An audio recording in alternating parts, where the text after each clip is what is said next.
Search rolls along for the Buffalo Bills. Earlier today, the team did officially announce that they did interview Brian Daboll, Bills' former offensive coordinator and former Giants head coach. And the Bills, they are also expected to interview Colts defensive coordinator Lou Anarumo today. And then the reports did come in. They are interviewing Jags offensive coordinator Grant Yudinski on Sunday. We do have an up-to-date list on all the coaches who have either interviewed or reportedly will interview up at our website, WGR550.com. And do stay tuned. We'll get the latest on the Bills when Sal Capaccio joins the show later today at 5 p.m. Some other notes from the NFL. Chargers defensive coordinator Jesse Minter is canceling his interview with the Browns for their head coaching position. He is considered one of the favorites for the Ravens job as well. The Bucs are hiring Zach Robinson to be their offensive coordinator. Robinson did serve in that same role for the Falcons the last 2 seasons. And the Cowboys, they are officially bringing in Eagles passing game coordinator and defensive back coach Christian Parker to be their defensive coordinator. So the Sabres, they are in action tonight. They are in Montreal for the second of 3 games they'll have against the Canadiens this month. Pre-game is at 6 for a 7 p.m. puck drop. And for more on tonight and the contract extension for Josh Doan yesterday, our own Pat Malacaro does have a piece up at our website, WGR550.com. And then 7 other games tonight, some notables. Boston hosts Las Vegas. That game also at 7. Preds have the Sens in town just after 8. And then at 9:30, the Wild, they host the Detroit Red Wings. And in college hoops, Niagara, they're at Fairfield. Tip-off at 7. Pregame at 6:40. Both can be heard over on AM 1400. That's your Paddock Chevrolet Sports Update. Paddock Chevrolet celebrating 90 years of being your hometown dealership. I'm Zach Jones for WGR Sports Radio 550.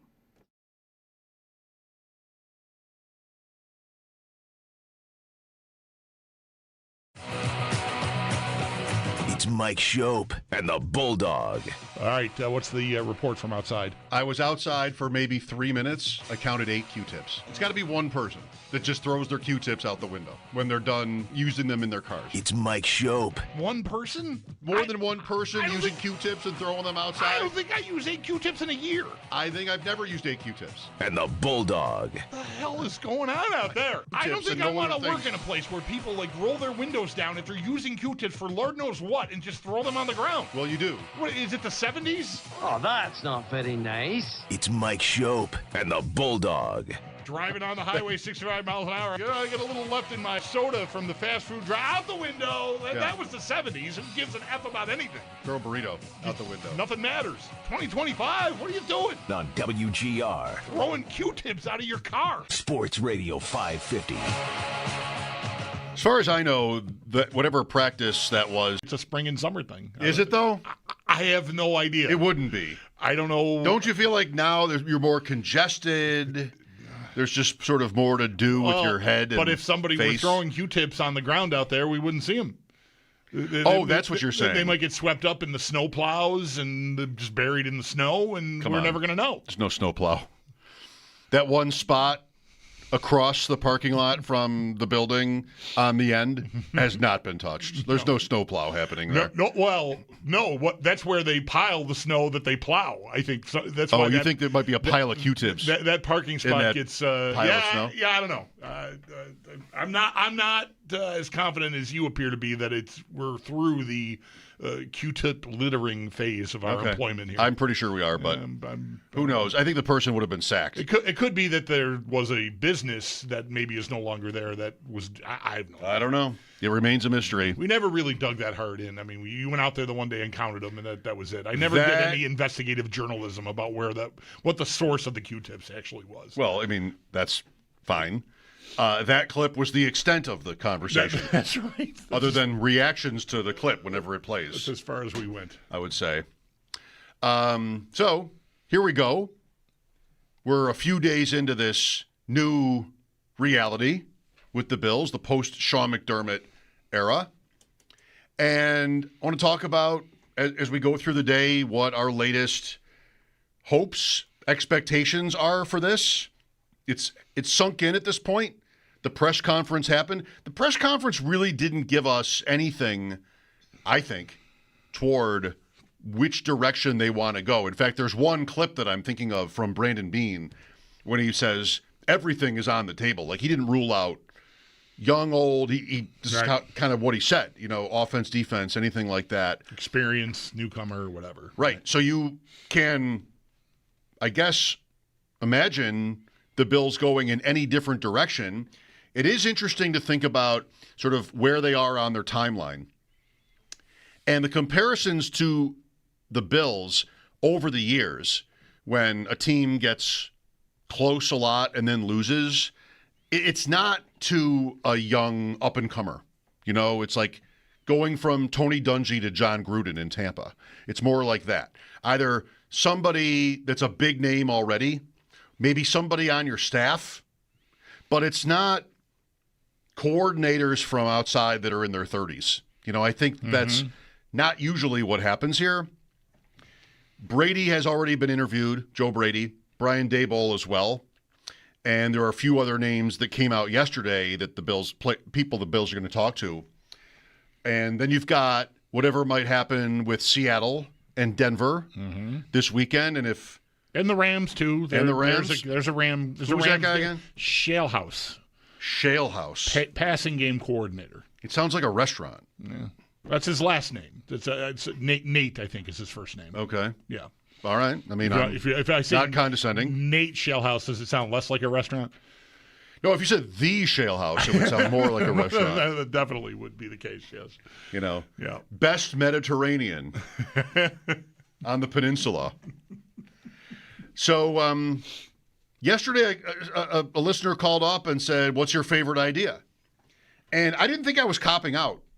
I just mentioned Gruden as somebody that I think would be really gross, but kind of fits the mold for what a team like this tends to do, or maybe it seems logical it would do. There's a lot here. If the gross part wasn't there, he probably is employed already somewhere. But if not, for whatever reason, right? If he was suspended for, I think like a bounty gate type thing is less gross than what he has been ostracized for, in my opinion. And maybe you could get over that. Maybe I would even say, I can get over that. It's football and you got away from you, whatever.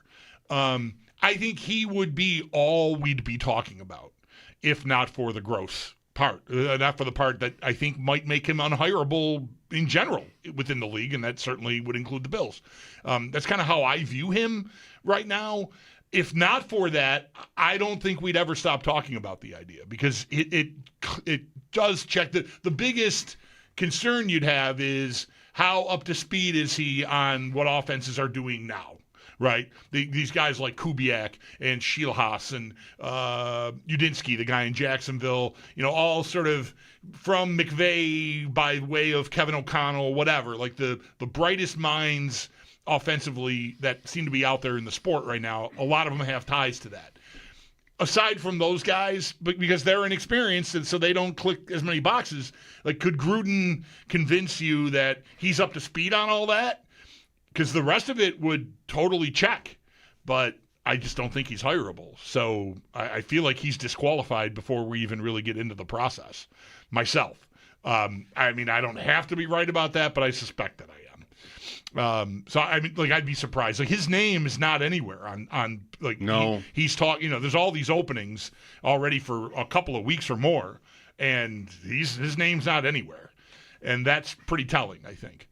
Because, there are other two. Baltimore fits this profile maybe as like a come in and close the deal guy, So interesting to be competing if that's the right word with the Ravens. Yeah. Right now in this, and even Pittsburgh. Sure. Baltimore and Buffalo are pretty much the same as teams that just have not gotten all the way there. That stat about coach and quarterback going for X number of years without ever winning a Super Bowl, that just got blown up. Yeah, you can hit reset on that. The Bills and the Ravens were these teams, like, right. Historically, this is Nick Kostos, right? Like, you're never going to – no team ever gets there with the same coach and quarterback for however long, 5 years? I think it was 5 years. If they don't do it within 5 years, they don't do it. They never do. They never have. Right. And, like, the Bills and Ravens both gave up on that quest. Well – I am the up-and-comer type. I love the coordinator or assistant or college coach even who X's and O's, analytics, most young people are data-driven. That's always kind of been my sensibilities when it comes to coaches. It's been a long time since we've had to do this. But I also think the Bills are in a position where if they were to bring in somebody famous, so to speak, that has the experience that Sean McDermott ultimately did not get to winning a championship, I could certainly listen to it. I think it would make sense. I think there would be credibility internally. These are people, Super Bowl winning coaches. We never even got to first base on that list through the drought. Like, there was just never any chance that the Bills would attract such a candidate. They were always having to, the scratch and dent. The closest list we got was I feel like there was a blank check for Mike Shanahan thing in there somewhere, but they couldn't attract him, I think. So that ended up being true. But we had a day or two where that was out there, and is that a good $10 million a year back then was crazy to think of a coach getting, but that was talked about. I don't know exactly how, I don't remember how credible it was. But I remember we had a daily, but that's as close as we ever got. And like I said, it never even got, I don't even know if he came here and talked to anybody. It was just an idea that got out that the Bills were willing to do whatever it would take to attract this guy. And they still couldn't. So, and, the problem you've got, we've already talked about Gruden, just now. That category of coach, who is that? Is that Mike McCarthy? Because that's not an idea that I would be excited about. I just feel like that ship has sailed. That would feel like trying to turn back the clock to me. And so I don't know, maybe he lands somewhere on his feet, or maybe everybody else feels like, yeah, you've had your shots. Congratulations on Green Bay. It's a lifetime ago now. And, we're going to try this young guy. But I don't know, somebody may hire him. I don't know. I just don't want it to be the Bills. I just don't think that's really where I want to be. So who else is on that? Gruden to me is out. I don't like the McCarthy. Maybe somebody out there likes the McCarthy idea. I don't know. But to me, that's not a great idea. And then Belichick. Who's on that list? Right. I don't want any part of that. Because? Just, it seems like a circus at this point. His life seems like a circus at this point. I don't want to do that. Okay. So I don't know. Do you feel different? Do you think that's a good idea? No, I would hate it. Okay. I don't even care if I lose. I don't want him around here. Right. I don't want to be scooping up the remnants of Bill Belichick, hoping to give me my one championship. That just doesn't. It feels demeaning. I don't want that.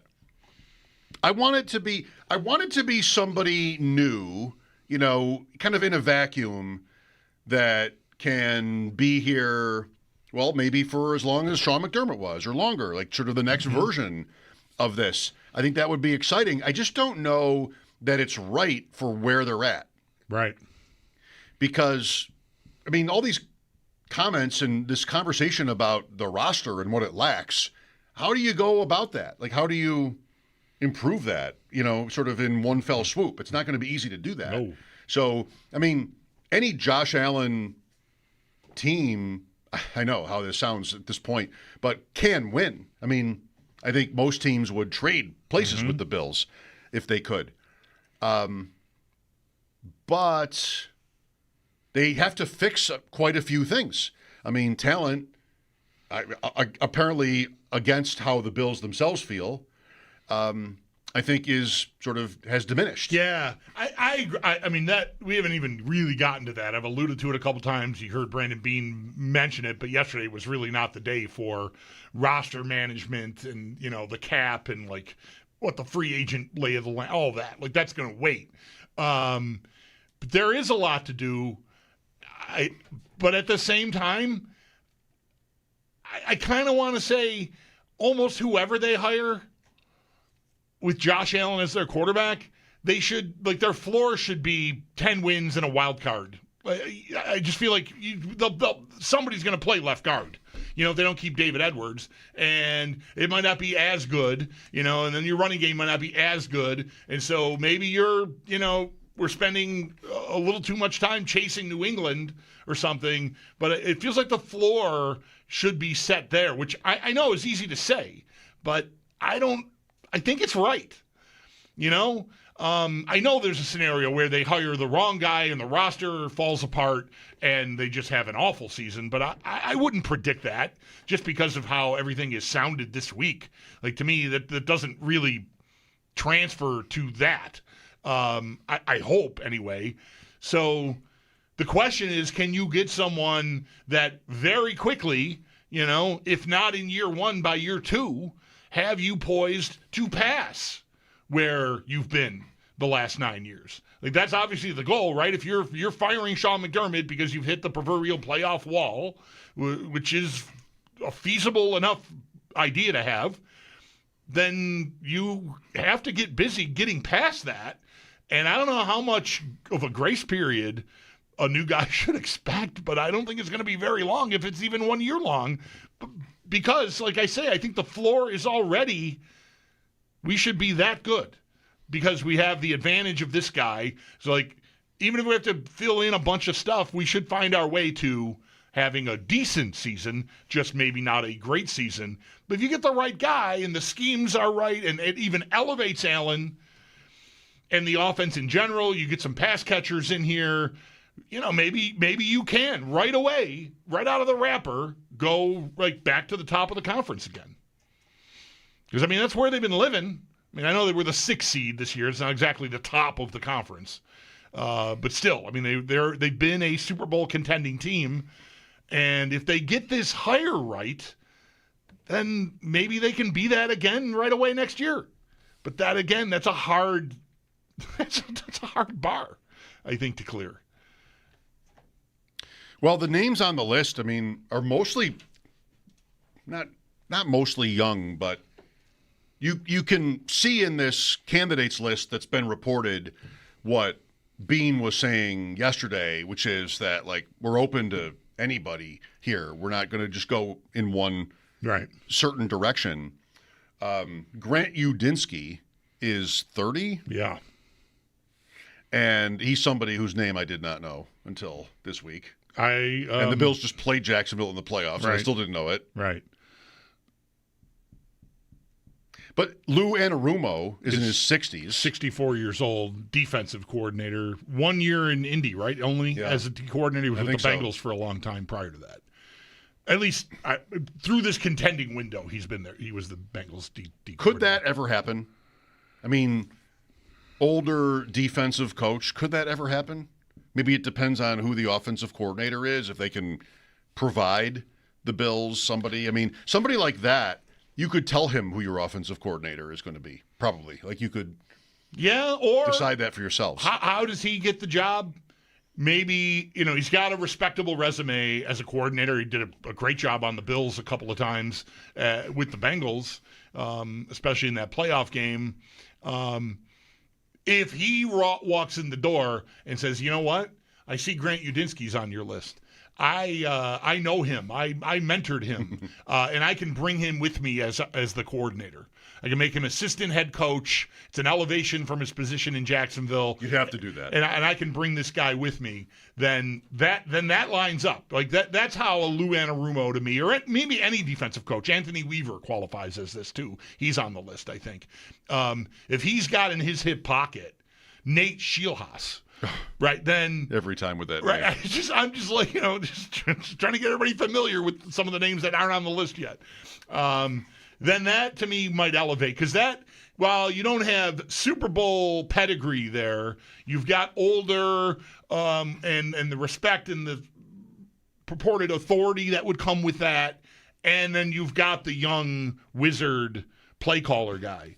And maybe you can even have a situation where the older guy, the defensive guy, is more of like a caretaker, and eventually the young guy slides in and takes over after 2, 3, 4 years. I don't know. I wonder if the Bills, this would be really fun to know if it's true.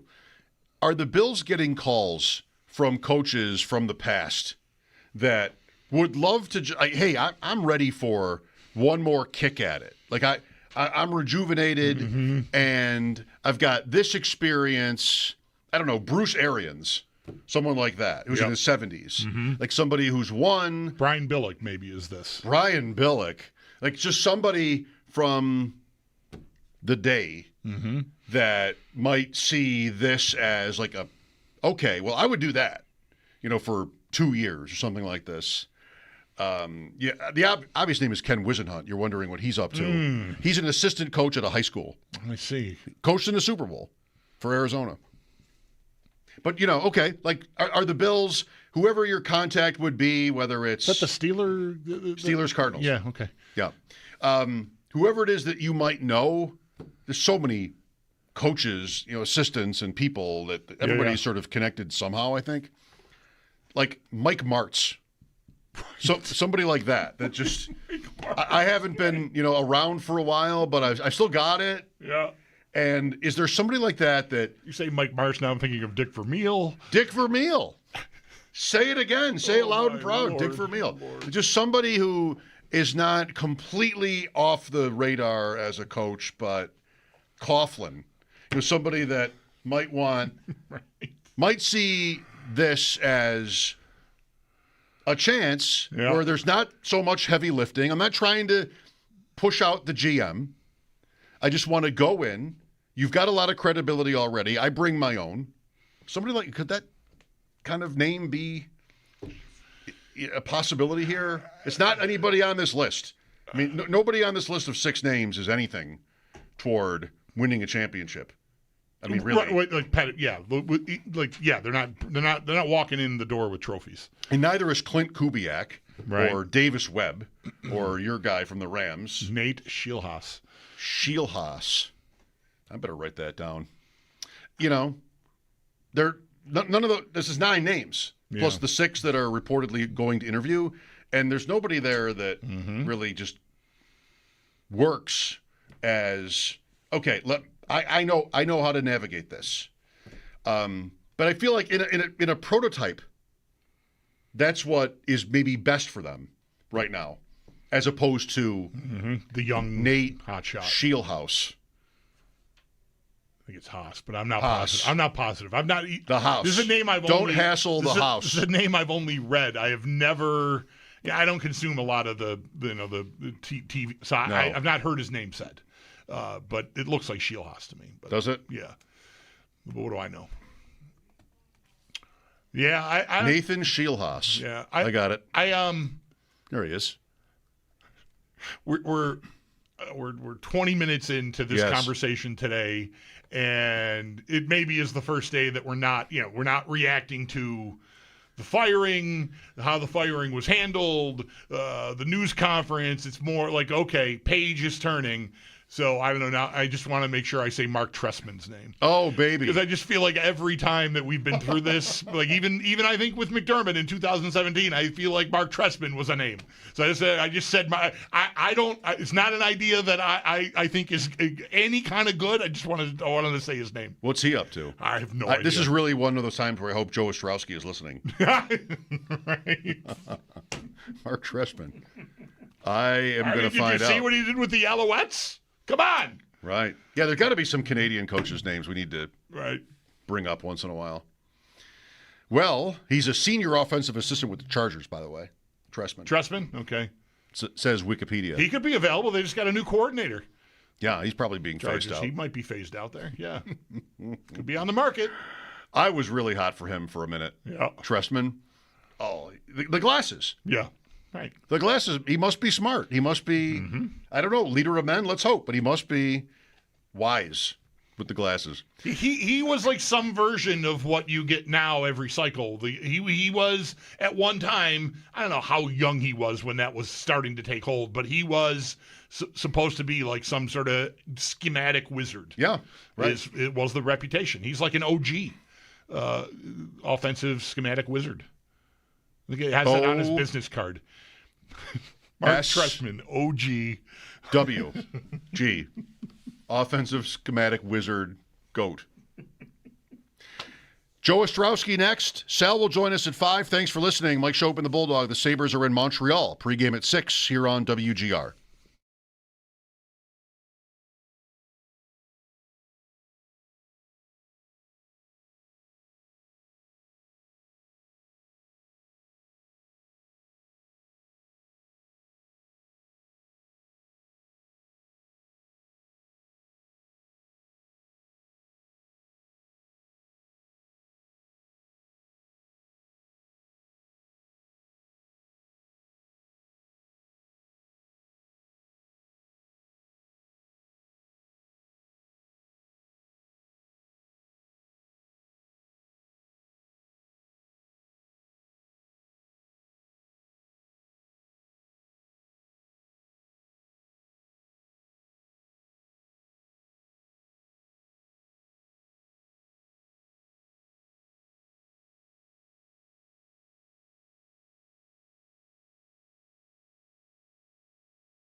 When it comes to be this time of year, especially when the Bills are out, unfortunately, that's not an if, that's a when. It really, especially in terms of fantasy, it turns to baseball for me. There was a baseball trade just now, Mackenzie Gore. 5-for-1 trade. 5-for-1? 5-for-1, Washington to Texas. Big time. You like him. Pitcher. Joe Ostrowski, our guest on the Western Hotline, he knows his baseball. Joe, I know, has been involved in youth baseball for many years in Chicagoland, but we've never had a conversation. I'd like to know Joe as a coach. Hopefully he's sending those runners, because in Little League baseball, you can pretty much always You're not. You get one them. Good relay out of 10. Send them. Just go. Take Always the extra go. bag. Right, Joe? I mean, is this you at the third base coach position? Yeah, but you also have to be careful. What is the score? Where are we in the game? Beware of the opponent because you don't want to upset the parents on the other side, which usually takes very little to do nowadays. But yeah, we're just getting to the point, entering 13 years old, that, they can actually throw and complete a relay. It starts to look like baseball. Yeah, right. Yeah. We're going to the big fields this year. So, it's like 300 feet to center. This is actually looking like real baseball now. Yeah, so maybe ease up a little bit so I don't get yelled at myself. Can I share with you one of the most embarrassing stories of my life happening when I was a teenager coaching girls softball? And, the girls might have been 16 and I might have been 18. There's no excuse. I'm not setting this up for this is going to make me look good. Because the point of the story is this is really awful. We're supposed to make fun of you now. Yeah. I was coaching the girls one day, and the catcher for the other team just could not stop. She couldn't block a pitch, right? And I had one girl who was up who was kind of a free swinger. And I'm down the line, right? Let's go, Sarah. Mm-hmm. And I literally said out loud, that everybody could hear, a walk's as good as a triple. Tough one there. Yeah, that's a tough one. I mean, it felt right. This happens to me a lot. Right. This is sort of a recurring theme in my life. That's something you could have maybe called her over, meet her halfway between third base and home plate over there, and just whisper in her ear not yell it out. My objective was not to not upset the parents of the other team's kids, but I of course did. Yeah. Because all right, dude, what is that? Walk as good as a triple? Right. That's really bad, Joe. So you have to know that about me if we're going to be friends. 16, no. They're not 8 or 9, right? No. Yeah, that's a point. Maybe I'm the bad guy. Yeah. Maybe I'm the bad guy. Thanks for being the first person in my life to defend me on this story. Right. Well, just because it's so bad. Anyway, I'm here. I am 40 years later, still thinking about it. So that's probably not healthy. Joe, don't you? I don't know if I should keep going here. Do you? I spent a lot of time around hockey. My kid played for a long time and at a pretty high level eventually. But for a time we were involved in youth baseball, and so I spent a lot of time in both situations, and the intensity and the parent angst around baseball was always so much more pronounced to me. Even though we never got to any kind of high level, there was never any scouting going on. Nobody was playing to try to get to a prep school or anything, right? It was just house league baseball, but it was so intense. Whereas the hockey has its moments and has its characters, to be sure. But I always felt like baseball was always teetering on the brink of a brawl. You aren't wrong. It's funny you asked that because I actually had this conversation recently with a parent of a travel hockey kid, a couple different parents. And I asked that immediately. I'm like, is it as bad? Okay, your kid does both. Which is worse from that? And they're like, oh, baseball's way worse. I'm like, really? You would think hockey would be a little more intense. It's like, no, there's no time to sit and think about how much time your kid is on the ice, between the shifts and on and off. Everybody's out there.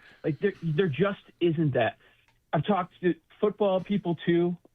My takeaway at this point, why is that the case? Well, I think it's because baseball's so damn slow moving, and most times you're sitting there and parents are scrolling on their phones or talking with other parents, maybe having a pop or two.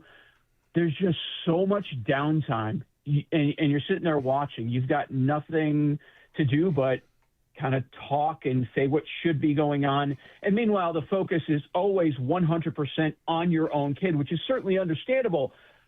But, man, yeah, it does suck for the coach. Like, the coach is never right. The coach is never doing anything right. So, yeah.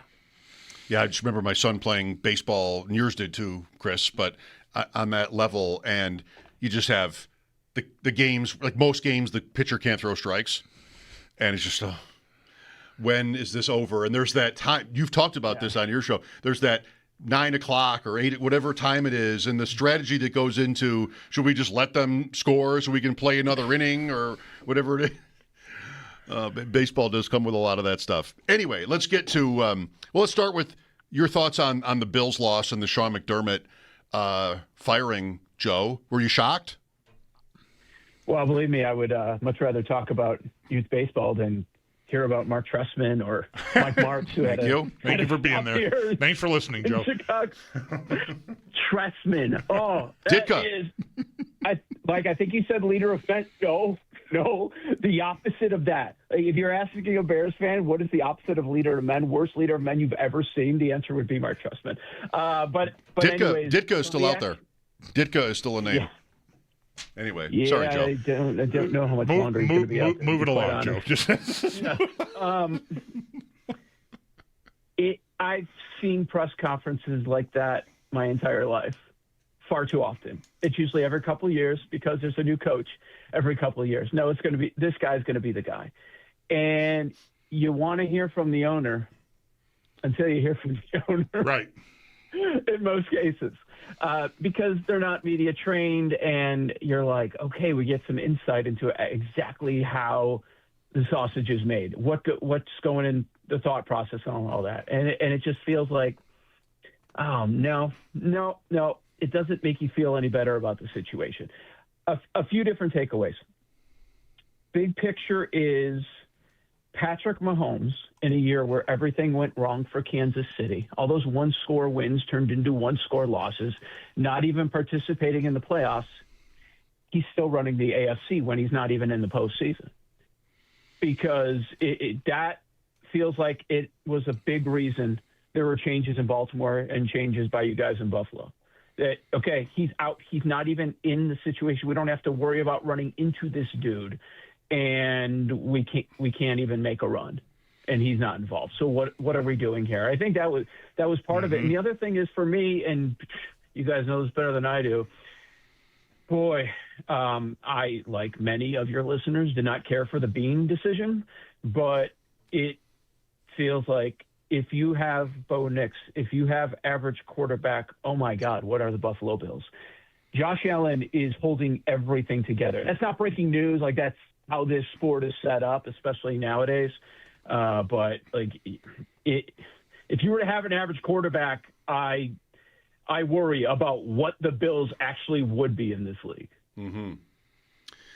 Who do you think will be favored to win the AFC East next year? Will it be close? And does it depend on what happens here to New England going forward this season? Part of it depends. And what's going to be in the back of some people's minds is, boy, you had a few first-year coaches that were awesome. If Cohen, Ben Johnson, Vrabel's still alive, like, that will linger. Will there be as much positivity around the hire? We'll see. But I would think it's going to be New England, even though the setup, which will also be discussed, the easiest schedule in 25 years. Yep. And now you're in the NFC Championship and you're going against the backup quarterback who only has like 5 starts in his career. And yeah, there's just everything that could go New England's way went New England's way. Part of it is going to be that who are their wide receivers, but I think it's going to be, and it's probably going to be a co-favorite situation, and that sounds like a cop-out, but depending what New England does, like, if New England's in the Super Bowl, it'll be New England as the favorite in that division. But if they lose to Jarrett Stidham, yeah. But yes, right. If they lose on Sunday, then it will probably be the Bills. I think I'm on Denver this week. You? Not alone. I have not heard one person, and I've talked to everybody about this. Of the people that I kind of care about their opinions, I have not heard one person say, I'm going to take New England. Really? Minus 4.5, minus 5.5. Take that for what it is. Yeah. That could be good or bad. Yeah, that could be, exactly. The Denver spot isn't great because you have the rest disadvantage. Maybe they rally around Stidham. I don't know what the hell that's going to be. But, in the trenches, at least you expect them to have the big advantage there. They have a terrific offensive line, and they could put pressure on the quarterback. Drake May has not impressed me in the playoffs. I know they've taken care of their opponents quite easily. Actually, much of that is more so on the defense. I wonder, a defense that played to an average level all year, are you going to do this in 3 straight playoff games on the road in Denver? Yes, likely a poor quarterback, but are you going to be able to do it again? Because we didn't see them play to this level the entire year. And again, those setups were kind of easy. Do we put the Stroud performance on Stroud, or do we put it on New England? I think that's up for debate. And then, the Chargers are a completely decimated offensive line, but they've certainly been impressive. Are they going to be able to do that again? Historically, like one trend that does stand out, last 50 years in the playoffs, when you have a home dog getting 4 points or more, they're a perfect 9-0 against the spread over the last 50 years. If there's a team that can get by with mediocre to subpar quarterback play, it might be Denver, just because they should own the trenches. And look, I think some of the reaction is we're talking about Bo Nix like he's better than Bo Nix. Like he's a top 10 quarterback. He's not a top 10 quarterback in the league. And I think most people's opinion on the Broncos, when it was negative, it was about, hey, I don't really believe in Bo Nix. Right. So he's not there. The thing about him that they may miss, though, is his legs. Like he's not like elite there, but he extended enough and will get the odd first down carry. We even saw it on Saturday. So like there is that piece, and I don't think Stidham gives you much in that regard at all. Yeah. Okay. I would agree with you. The total's gone up a little bit. It is a very low total.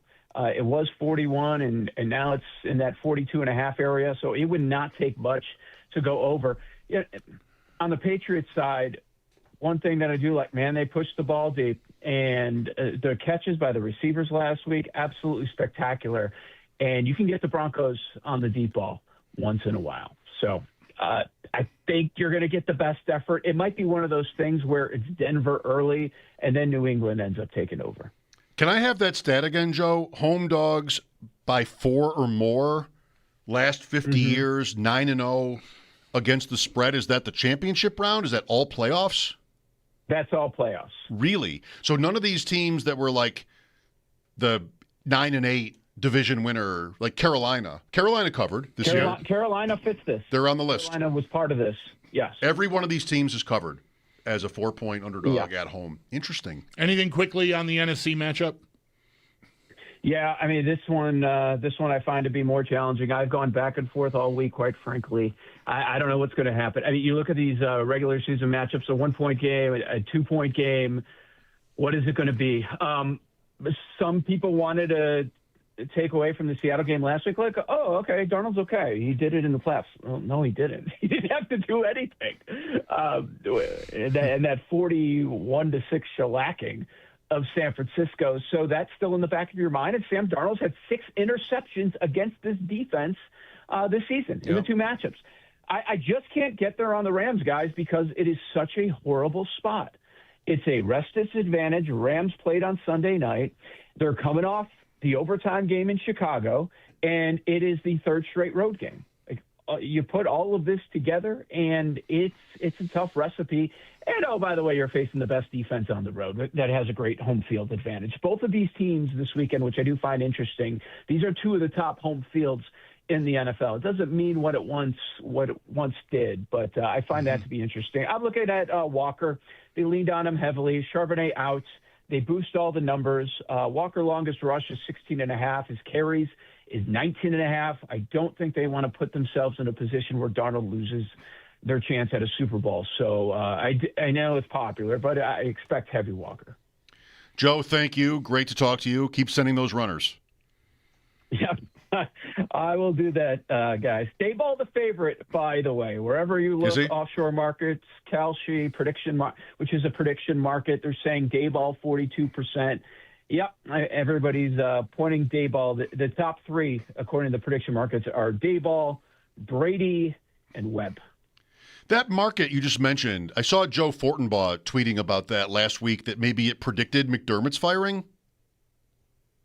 So somebody actually, a buddy of mine actually texted me this morning. He said, "Oh, by the way, I had the McDermott." I'm like, "What do you mean?" He said, "Oh yeah, it's on one of these prediction markets because you can't find it at the sports books Right. most of the time." He said it was 10-1, 10-1. But I'm sure what Fortenbaugh is referencing, the number probably kept dropping after that loss, and as you're waiting. His implication was, I knew this was coming, and nobody else was saying that I know of. So interesting. I would trust those more than a sports book that will only take $50. I'll say that. Yeah. All right. Thanks again, Joe. Talk to you next week. Thanks, guys. Joe Ostrowski, Chicken Dinner with Sam Panayotovich, who will be on with us tomorrow. Mike Schopp and the Bulldog here. We'll look for your calls as we go forward. 803-0550, 6 o'clock pregame. The Sabres are in Montreal. Kind of big. Kind of.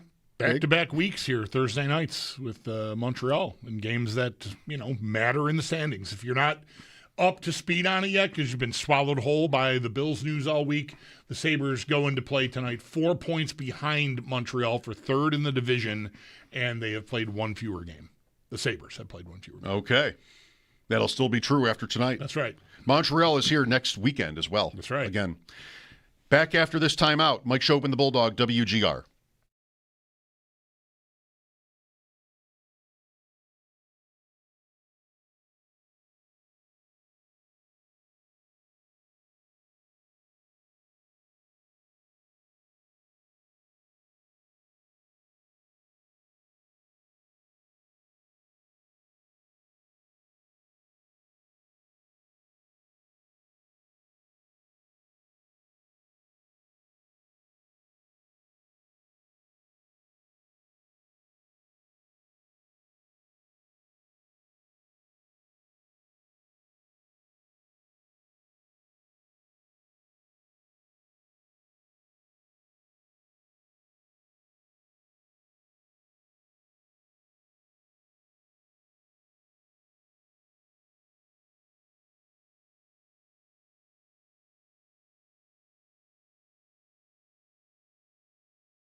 Mike Schopp and the Bulldog, welcome back. Let's go to Eric. Hi, Eric.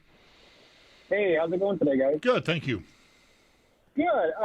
So I was curious if you could answer this for me. I was hearing a lot about, well, you should have fired McDermott. Maybe like last year would have been the year because there's guys like Ben Johnson, Liam Cohen, and seemingly like obvious picks. And I'm curious what makes those guys so obvious compared to guys like Joe Brady or even Kubiak this year. What makes them obvious is that they won right away already. I think at this time last year, they were ideas that are about on par with the guys that are available now. It's just that they worked out, and so your fear might be, this is not well-founded, I don't think, but I'm going to tap into a market that has worked out pretty well lately, and this will be when it doesn't. Right? Like there'll be some flaw that keeps this from happening because you just don't know if a guy has not been the guy that is in command of the entire group, whether they're going to have that locked down, whether a guy in the front row or the fifth row, the auditorium on the first day of training camp, you're like, really, this guy? What's he doing here? You just don't know until you get there, I think. I mean, you can interview, but it's hard to know. So that's what I think the big difference is that those guys hit the ground running well enough that they're both Coach of the Year candidates. They were both better candidates, though, I think, last year than anybody now. Maybe not Kubiak. Maybe he's on the same level, wouldn't you say? Yeah, maybe. But, like, Ben Johnson turned down Washington. That's right. And then went back to Detroit, had another big year with Detroit, then took Chicago. Cohen was not as famous, but got the GM squeezed out in Jacksonville before taking that job. I don't know. Maybe I'd say Kubiak is the name, maybe the only name that's on that. I don't think Brady is. I don't think so either. I do feel like, although he's had a few interviews, I feel like Brady, we have maybe an inherent bias on him because he's our guy, and you know how the offense coordinator is with the team that you follow as aggressively as most people here follow the Bills. Whereas outside, like, I wonder if Clint Kubiak has always had a smooth trip in Seattle, right? Or are there people calling their shows going, again with the whatever play, I don't know.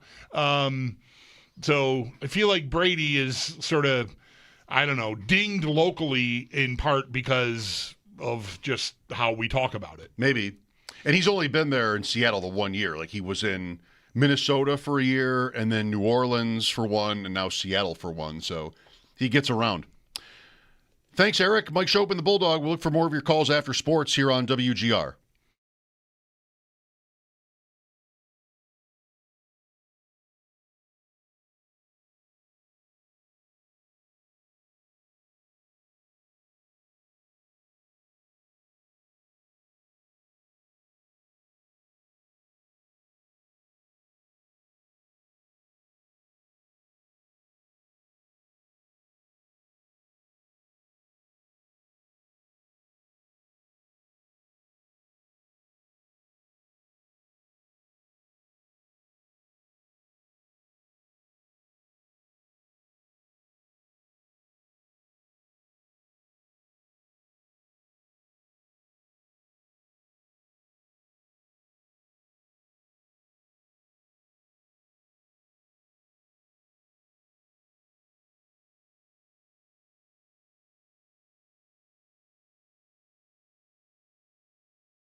keep that going so you're not getting injured. I think that probably in all sports, when you're 0-0, everybody's hopeful. Everybody's optimistic. I got to think that that's true in your case and in the Sabres case. How genuine is it? Like, can you guys really see yourselves having a big year? Yeah, 100%. I think there's been a bunch of us, a few of us, I guess, that have been here for the last 5 years, and we got a feeling in our stomachs this year that is exciting, and also a feeling of we don't want to, we want to break the playoff drought. So we're excited to do that. We got a lot of guys that are hungry, and I'm excited for that. So what's it going to take, Peyton? Like, you've been here a while, and you've been under Lindy Ruff now for a full season.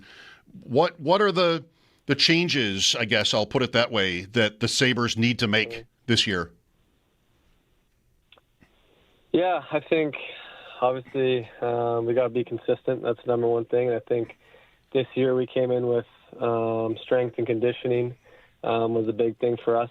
To be consistent, you got to have that. For us, it's,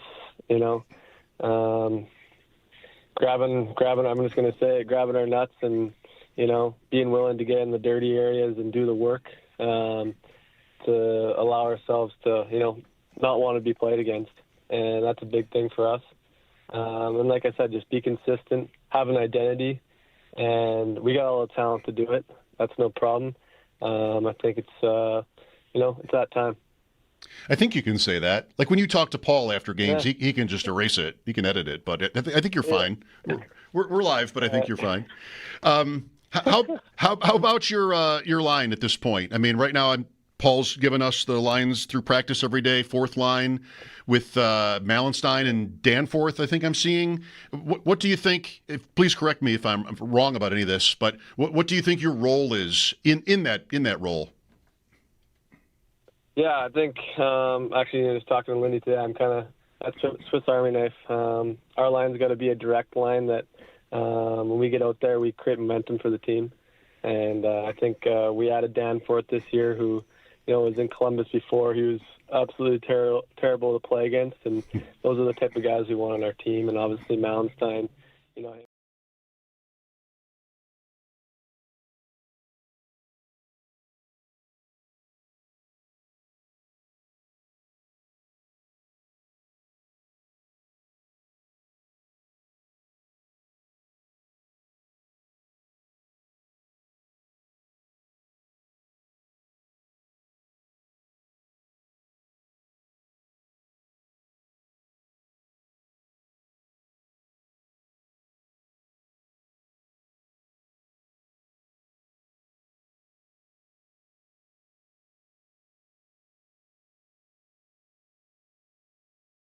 The head coach search rolls along for the Buffalo Bills. Earlier today, the team did officially announce they had interviewed Brian Daboll, former Giants head coach and former Bills offensive coordinator.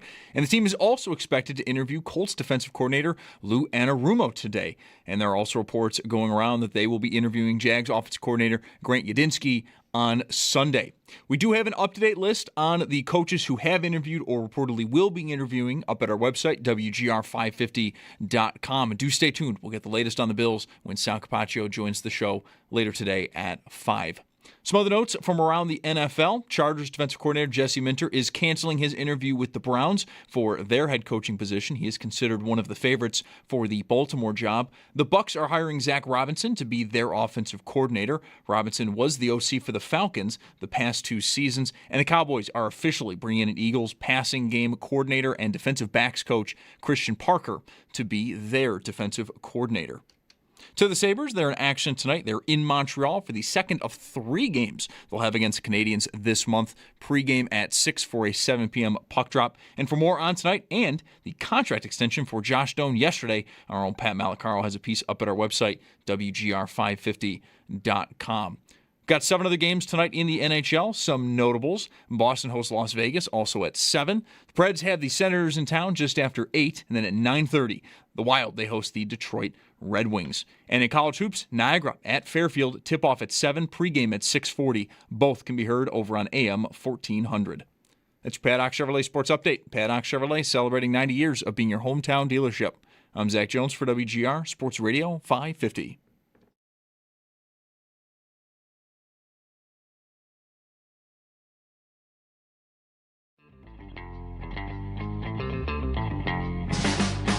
It's Mike Schopp and the Bulldog. How many bees is a swarm? Is 2 a swarm or 3? Whatever. How many does it have to be? And I feel like 7. It's Mike Schopp. how many times do you have to be stung to have been swarmed? And I was like, dude, I got swarmed. I got stung only once, but I was swarmed. And the Bulldog. You insist you were swarmed. There were bees, man, like plural, big, lots of S's, lots of E's and S's. Bees. That was not Bees. fun. Right. That was not fun. On WGR. Hey, man, that kind of hurt. Sports Radio 550. Let's go. Spent the first hour talking about youth baseball Is that what and we did? other things. We did a little of that, I guess. Yeah. We barely got your calls. Let's do that now. Sal will join us at 5. Sabres and Canadians in Montreal tonight. Pregame at 6. 803-0550 is our number. Here is Stan with us. Hi, Stan. How's it going? Great, Sam. Thanks for calling us. I just have a couple of things I'd like to say. One is, how do you think the way the McDermott firing went down is going to affect any coaches that might apply for the job with Buffalo? And the next question is, everybody talks about these offensive coordinators, everything, they're so great. The guy from New England, McDermott, what's his name, McDaniel? He has 2 other head coaching jobs they got fired from. I know one was in Denver. I can't remember the other one. The Raiders. Okay, so that doesn't speak too highly of coordinators being the answer all to everything. Well, that's one guy, yeah. But yeah, I mean, there's no guarantee you're gonna get all the boxes checked when you grab a guy that hasn't done the gig at this level before. So it's a concern. We just talked about this a few minutes ago. I mean, you just don't know. It's one of the reasons why this is such an interesting hiring time for the Bills is you don't have. I mean, there's always going to be names, but there's not. I mean, I agree. I mean, I didn't mean to push back so hard on what's the difference between this year and last year. Is that these guys won. You know, Johnson was a hot candidate for 2 years running, and this year there isn't that, and you also don't have. I mean, I guess you did for a bit. John Harbaugh was on the market for a couple of weeks, but he landed. Tomlin looks like he's done. Like, who's the next most experienced guy that's out there? It's the guy you just fired. You wouldn't hire him. Probably not. Probably not. What a scheme. Right. They hire McDermott, have a press conference introducing him. We've gone through the exhaustive process, and we found the best candidate. It's the guy we just let go. Has that ever happened? That would be amazing. That would be amazing. Has that ever happened? Anthony is next. Hello. How's it going, guys? Good. Not too bad. I just want to make a couple points. I think you guys nailed it with the head coach position. I think Dabo looks like the most obvious fit. Johnson and Kubiak, they also look good, like they could probably work well with Allen. As far as that presser goes yesterday, I think it speaks to a lot of dysfunction. It was pretty much a master class on how to not handle media relations, talking about a player who's still on the roster for about 30 minutes. It kind of just shows the hierarchy of how it's a little messed up over there. I think Pagula doesn't really know what he's doing. That's why he kept being on and didn't want to, cut ties with him. It kind of gives me a feel of like when you stop dating a girl and then you go date her sister. You keep one guy that was there the whole time, and you get rid of McDermott, who everyone loved, but it is what it is. It's going to be tricky seeing next season with the chemistry and everything, but hopefully everything works out. And my son just wanted to say something. Go Yankees, go Bills, go Sabres. Thanks, guys. All right, Anthony. Thank you, Anthony. Here's Pat next. Hi, Pat. Pat. Hey, guys. Hi, Pat. You're on the radio. Go ahead, bud. Oh, thank you. Hey, Yep. hey, listen. Okay. Nobody's debating that after 33 points per game and all these losses, it kind of was time, right? Yeah, I think a lot of people get that. I think the stumbling point has been how everything got handled. But yeah, I mean, I can accept that it was time. I don't care about that. What I care about is the results. Well, okay. The results are bad. So you can complain about like offensive issues and is Keon Coleman, not so great. Here's my question.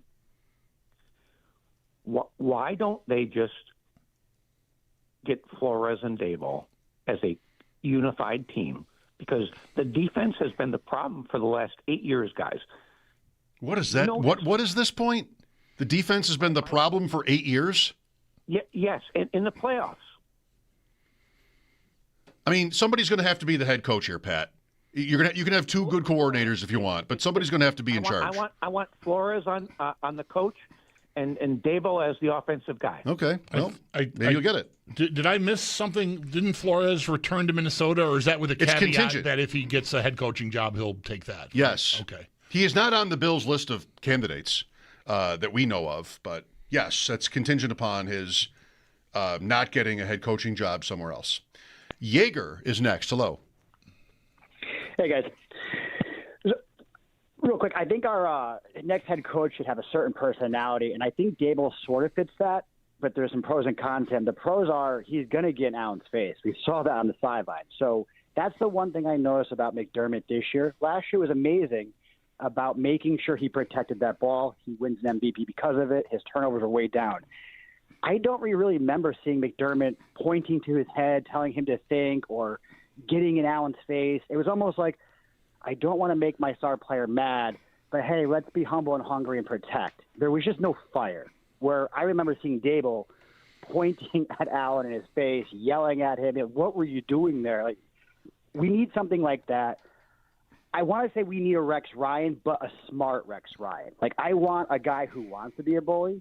I want a person who, when we're up 5, wants to be up 12 and then wants to be up 19. I don't want to see us settling with a little lead, then running the ball, and, hey, I think 4 points will be enough. Let's just run out the next 8 minutes. No. You're on the 40-yard line. Score. Let's run that score up. So I want somebody that's greedy, somebody that's angry.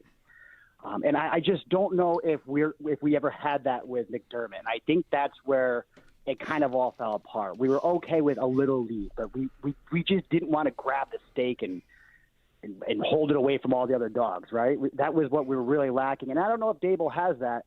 And the one aspect of Dable I'm really worried about is we don't have the receivers to run that offense. He was, I'll pass to set the run up. Well, now we're the exact opposite team when he was your last. Maybe with some player acquisitions we can change that. But I don't know if we have the player roster for him right now. Okay. I think the temperament is a big deal when it comes to Dayball. And you may like that, and I might even say as a coordinator, as a position coach, as the guy in charge of Allen, that's one thing. I think his temper got him in a lot of trouble in New York. And as the head coach, I think you have to have more control of your emotions than Dayball to this point has demonstrated that he does. And to me, it's the biggest strike against him. There's plenty to like. He's from here. It would mean a lot to him to come here and win. The relationship with Allen is at least good, if not great. And I would trust that he can scheme up, a good offense again. I think the point you make about the parts, the receivers especially, is a good one. I wonder how much, we're not there yet. We're trying to figure out who the coach is going to be. What are they going to do with that receiver room? What are they going to do? Are they going to bring Brandon Cooks back on a 1-year deal or something? Like, honestly, he was their best guy by the end. I don't know what they're going to do. So I think that's a big hill to climb. The coach will come first. I know Dayball. I said my piece. I have concerns about that. There's only so much you can do. I mean, the Bills have certainly, and it'll still be under Brandon Beane's watch, have brought in lots of different efforts, attempts to get right at receiver. So there probably will be more of that because I doubt they can really overhaul it any other way. maybe Brandon Cooks, Shakir, of course. Then what? Coleman, figure out what you want to do there. It's kind of it. Like everybody else. Josh Palmer's on a first year of a 3-year deal. I mean, right. I assume he's around. That's right. Samuel has a year left, but you should be able to get out of that if you want, I would think.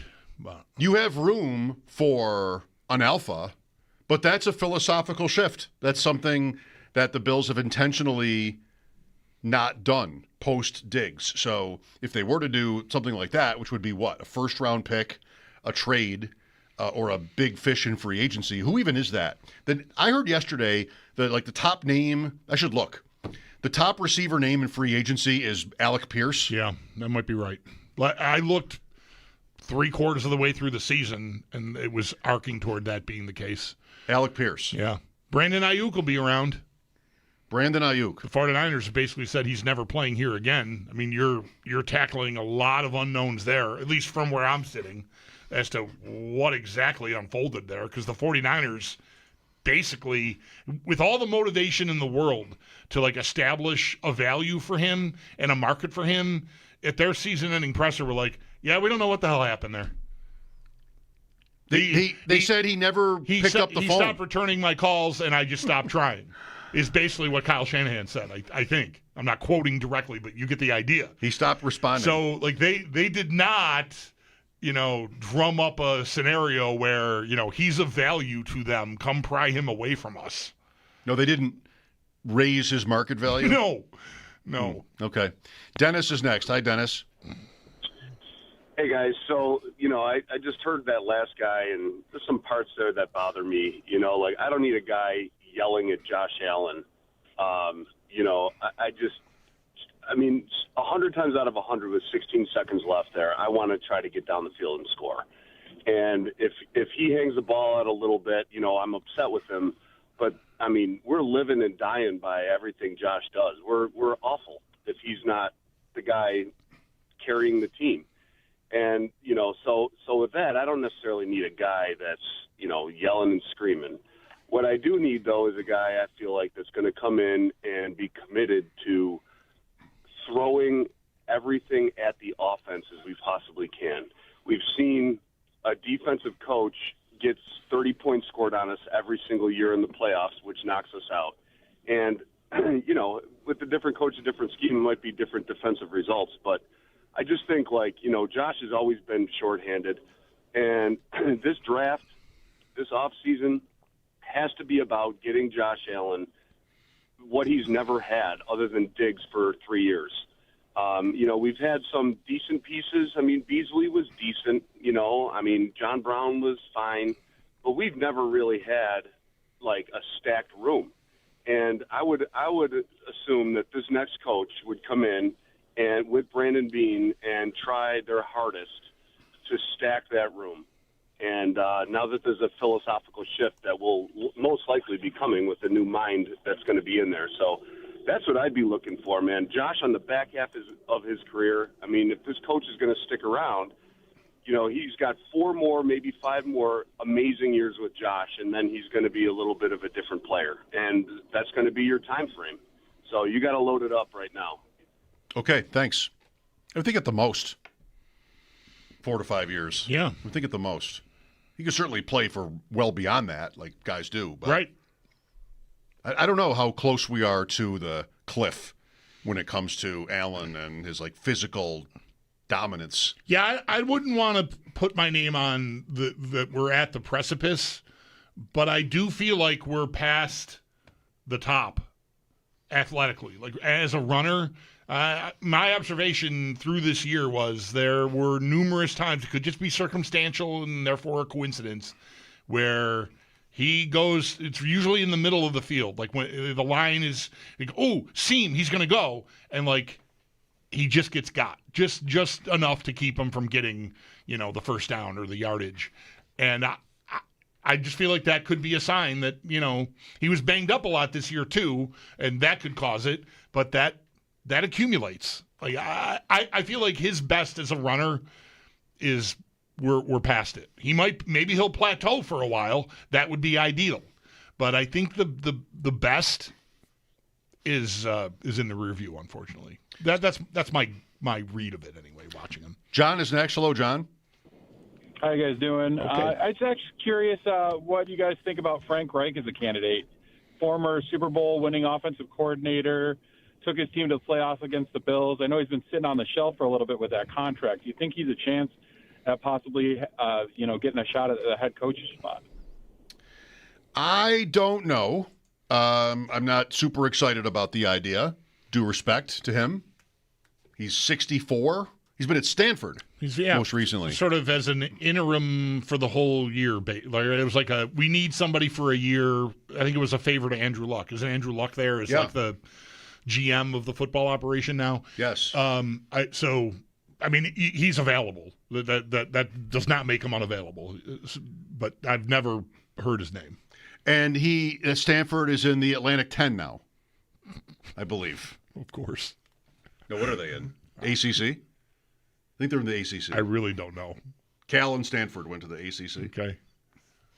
Come on. Don't know, and I don't care. No, well. Good attitude. I'm never going to work to know what conferences any of these schools are in again. No. I don't think you're going to have to. Right. They haven't respected the whole thing enough for me to care. They haven't respected you. Right. You're putting teams from the West Coast in the Atlantic Coast Conference. Yes. Stop. Please stop. Or rename everything, or just How come there are 27 teams in the Big Ten? I don't understand. Why are you not the Big 27? I don't understand anymore. I'm not, I'm just a caveman. I can't process these I don't things. know your It's too customs. much. I mean, I don't know how this works anymore. Bill is next. Hi, Bill. Hi, guys. Thank you for taking my call. I just wanted to talk a little bit more about the press conference yesterday, and I think the reaction of McDermott getting fired, it had to be done. And I was one of those people that I can't believe that McDermott got fired and Bean is staying. But, I mean, after hearing some of the stuff Pagula said yesterday, and I'm kind of glad he has been around right now for some of these decisions. I know some people might disagree with that, but I don't think that's like one of the best things that Pagula does. I understand. I'm leery of Bean and the power he has right now, but the idea of Pagula sitting up there by himself yesterday, if he had fired both guys, is that's just not something I would want to ever watch or listen to. It would be terrifying, I think. As a sports fan, I think it would be like terrifying. Like, oh no! I think that's what and there was enough of that with being there. So yeah, he needed to hang on to someone. Yes. Bruce is next. Hi, Bruce. Hey guys. Hope you're enjoying this snowy day and the conversations, but I'm probably going to get thrown out of Western New York for this one. Sure. But Buffalo's a professional sports football team, or has a professional sports football team, I should say. And nobody ever tells Josh Allen no. He's allowed to do this. He's allowed to do that. If he would have just held on to that football at the end of the first half, the game-winning or the game-tying field goal would have been the game-winning field goal. But yet he keeps doing it again and again and again, and he's sorry, and we all feel sorry for him. Then he starts crying like a baby. It's like, man up, dude. Figure it out. Stop doing dumb stuff. Or let's have the Jets come in and offer the Bills 4 first-round draft picks like they did for Vanek out in Edmonton and let him go. That's all I got, guys. Have a great day. Okay, thanks, Bruce. 803-0550 for your calls. Mike Schopp and the Bulldog here. Sal at 5. We're watching golf. It is snowing. Bills need a coach, and that guy just called. Yeah. I mean, hey. Yep. It's a take. We're inclined to take takes. That's what we do. It's the take factory. That guy punched in. He is here to work. What was the fellow's name? No, it doesn't. It's gone. I can't think of a line from Stand Up and Win right now. I can only think of that Oprah line. Who are the ad wizards who came up with this one? Oh, boy. You like that? Wow. We should. It's not a good impression. We should have gone to break. It's also not Seinfeld. It's Adam Sandler. But yeah. Has the show ever sounded older? Stand up and win. My number one all-time favorite SNL skit. And I can't even really quote it that well. Embarrassing. It's been a tough couple of minutes here. Yes. We will try to bounce back after the update. Mike Schopp and the Bulldog, WGR.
The head coach search rolls along for the Buffalo Bills. Earlier today, the team did officially announce they had interviewed former Giants head coach and former Bills offense coordinator Brian Daboll.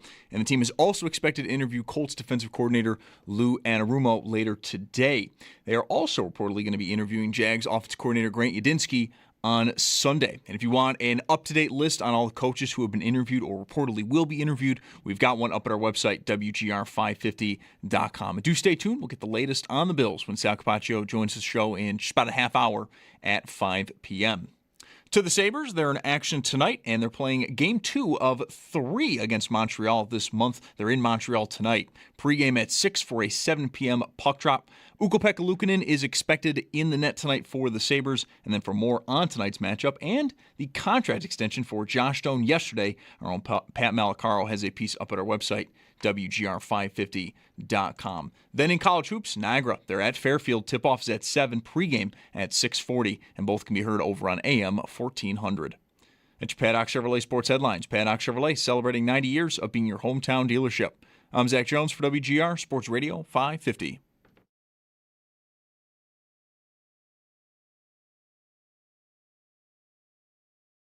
He's an elite communicator, really, obviously, high-level intelligence, football IQ. He's all ball. Grant is all ball and no ego, rides around in the Honda CR-V and just wants to live as close to the building as he can. And that's what's always stood out, is the ability, his passion for the game. And all you've ever heard is positive things about him. And you see in this past cycle how much he got and how much he was in. There was no surprise to me there.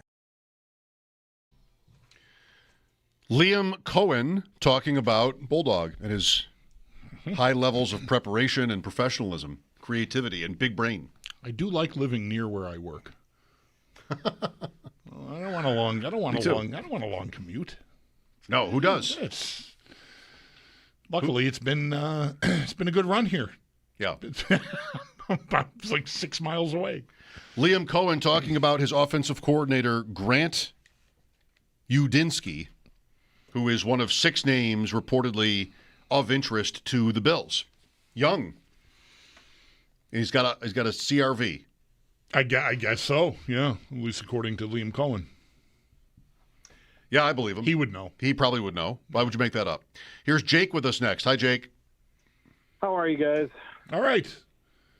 So I had an emotional moment after the game where I was pissed because there's too many moments with McDermott where I feel like he should have reacted differently or made a different call.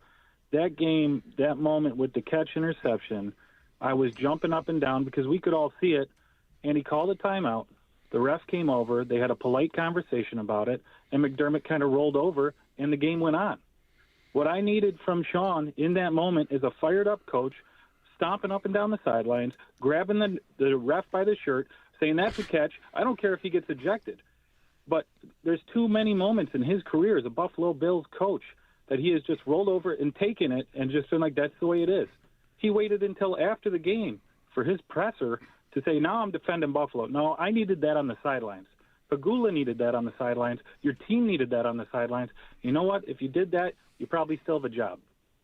But the next coach, they need to have some fire. They need to have some fire. That's all I got to say. Okay. Couldn't care less. I want to, if we couldn't, can we rewind ourselves? I want to rewind the call before the break and that call and have like a call off to see which call I feel like was worse. I don't. Maybe someday when I'm not here. Jay is next. Hi, Jay. Howdy, fellas. How you doing today? Great. Just great. Is it just me, or has it been snowing almost continuously somewhere in this area code since McDermott got fired?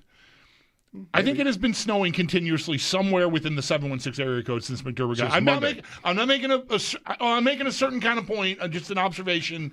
I wish it would maybe stop snowing. Go ahead. Sorry, didn't mean to hijack. You didn't really want to know how we were. No, that's how I am. I'm looking out the window, to Mike's left, and I see it snowing again. And I hope one of my kids is ready to shovel because I don't think there's enough to snow blow. And I don't know. I'm a little tired of the snow. Yeah, that's how I am. Okay, Jay. I've said too much. Take it away, please. Jay. I've stolen your time. Hey, no problem. I still appreciate it. Anyway, so I just wanted to say, I saw there's a petition going around of a lot of people that still want McDermott around. And that seems like time well spent. Excuse me? That seems like time well spent, doesn't it? Yeah, I would say so too. But I feel like maybe for that portion of Bills Mafia, I would just like to say, maybe that's, in your terms, time's not well spent. And I would say 98 and 50, I think that's more of a Josh Allen stat than a McDermott stat. And I just want to remind everybody that I believe we lost the team at 13 seconds, and I'm in the camp that he probably should have left then. We probably could have got a Sean Payton, a Jim Harbaugh. Even last year could have got a Ben Johnson. And it's a shame that this is the year that we let go of McDermott. But in my humble opinion, fellas, I think it's long overdue. Okay. Thanks, Jay. Milton is next. Hello, Milton. Hey, how you guys doing? Pretty great, Milton. How are you? First off, the caller a couple calls ago, crazy. Okay. Never, ever, never get rid of the best player in football. But next, as far as coaching, you said all the coaches out there, from my perspective, from what I see, and hear me out because I'm about to go into something. The best coaches out there, yeah, we let them go. And I say it like this because we've been winning like the past 5-6 years. We got 13 wins, and he beat all the coaches. So I look at it like this. Okay, if it's like that and they let him go, it must have been the scheme. I really wasn't feeling the defense. You know what I mean? I'm mad that he gone, but, yeah, the defensive scheme, I never really did like it. So I'm wondering, is it that?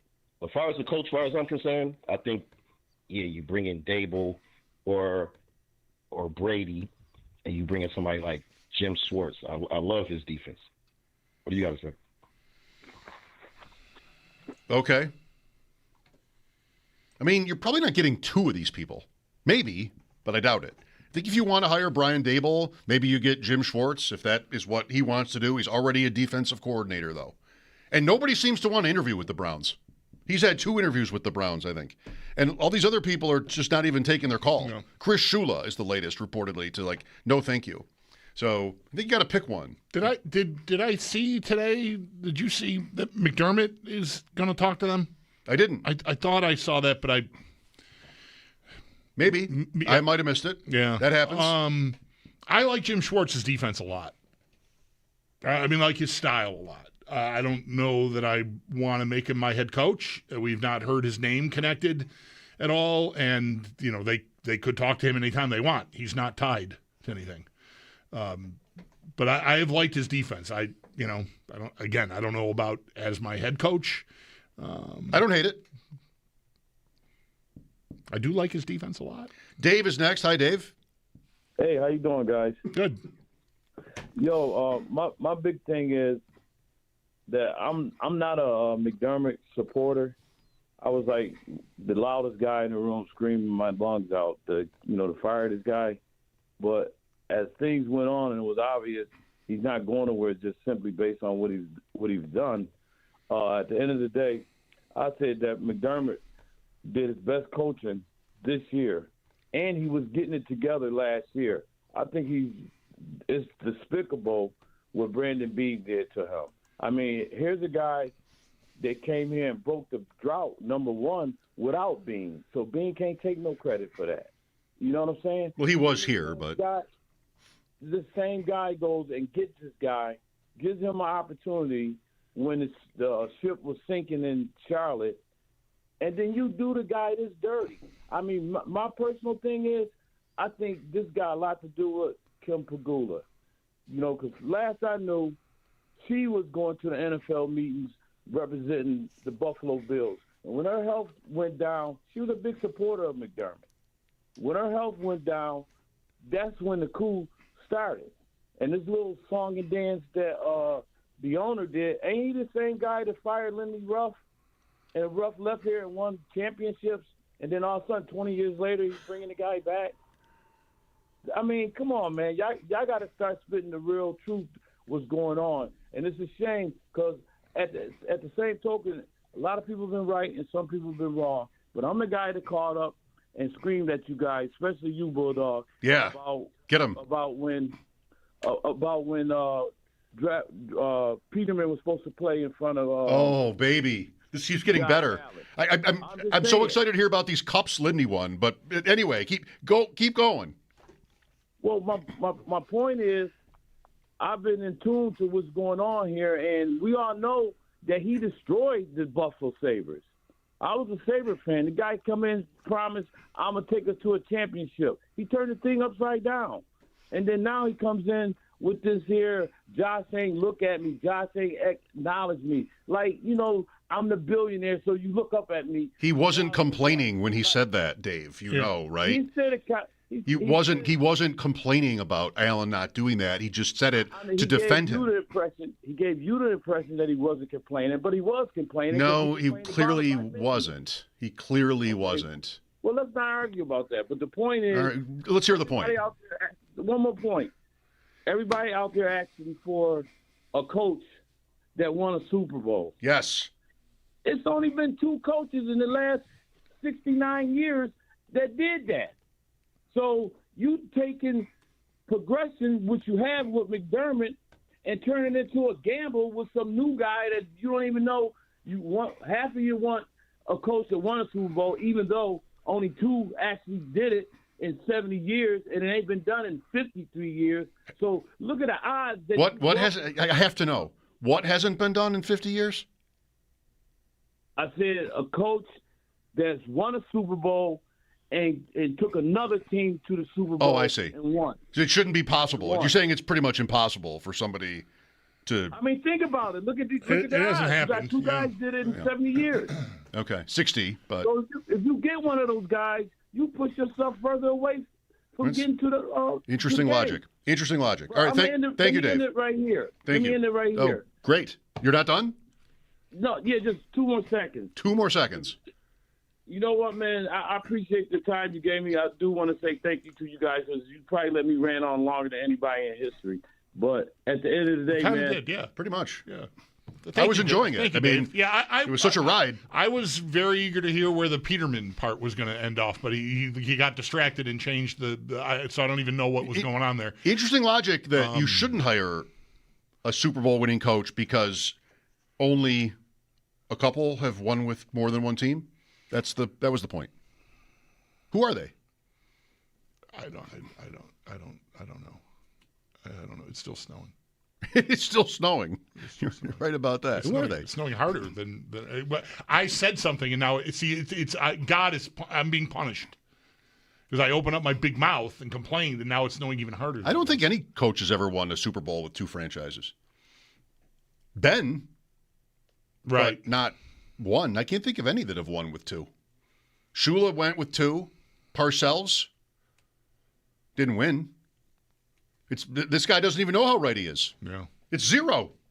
Or did he say that? I don't know. No, he said 2. It's 2 and 70. Maybe 2. This is Super Bowl 60. Yeah, I don't know. Coming up. Yeah. That was fun. We've been on it's been a pretty hearty I don't know. While. Half an hour. It's 40 been a minutes. run. Yeah. Nobody cares. Nobody cares about what this show is like to do from this side. People thank us for taking their calls. We do it for ourselves. It's not charity, And that guy's like, wow, you let me go on for longer than anybody. Yeah, it was entertaining. It was a lot of different things. There were chapters to that call. Yes, Yeah. I'm gonna. Why cut him off? Keep talking. I'm gonna get home tonight and curl up on the couch with a nice warm cup of tea and use the rewind feature on the and just to digest it all again, and then I might write a novel about it. Warm tea. Yeah. Yes. I'll have a scarf on, maybe a big sweater. Dick Vermeil went with 2 teams. Didn't win with both. Dan Reeves didn't win with either. Anyway, yeah, okay. Sal at 5. Mike Schopp and the Bulldog here. Thank Sabres God. And Canadians at 6. Pregame at 6 anyway, here on WGR.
earlier.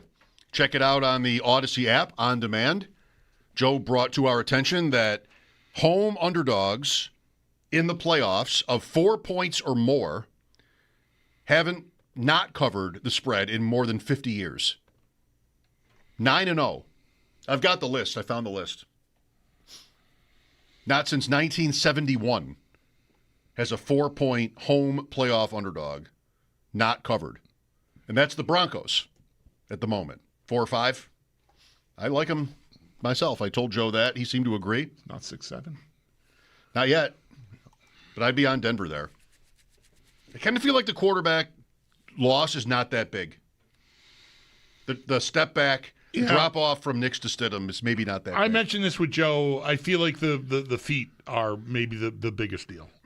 You know, if Stidham could move as well as Nix, and look, it's not like I've got a large book of, I don't have a bunch of highlights I can just call up visual, like in my head, like of Jarrett Stidham playing. So, but he never, I think even in college, I don't think he's a guy that's really going to hurt you moving around. Nix, where did he play in college? Nix isn't great at that, but he does enough. You know, he did enough against the Bills even. Stidham was Auburn, I think. Auburn. Baylor, Auburn. So like Nix. Nix was Auburn, Oregon? Yeah.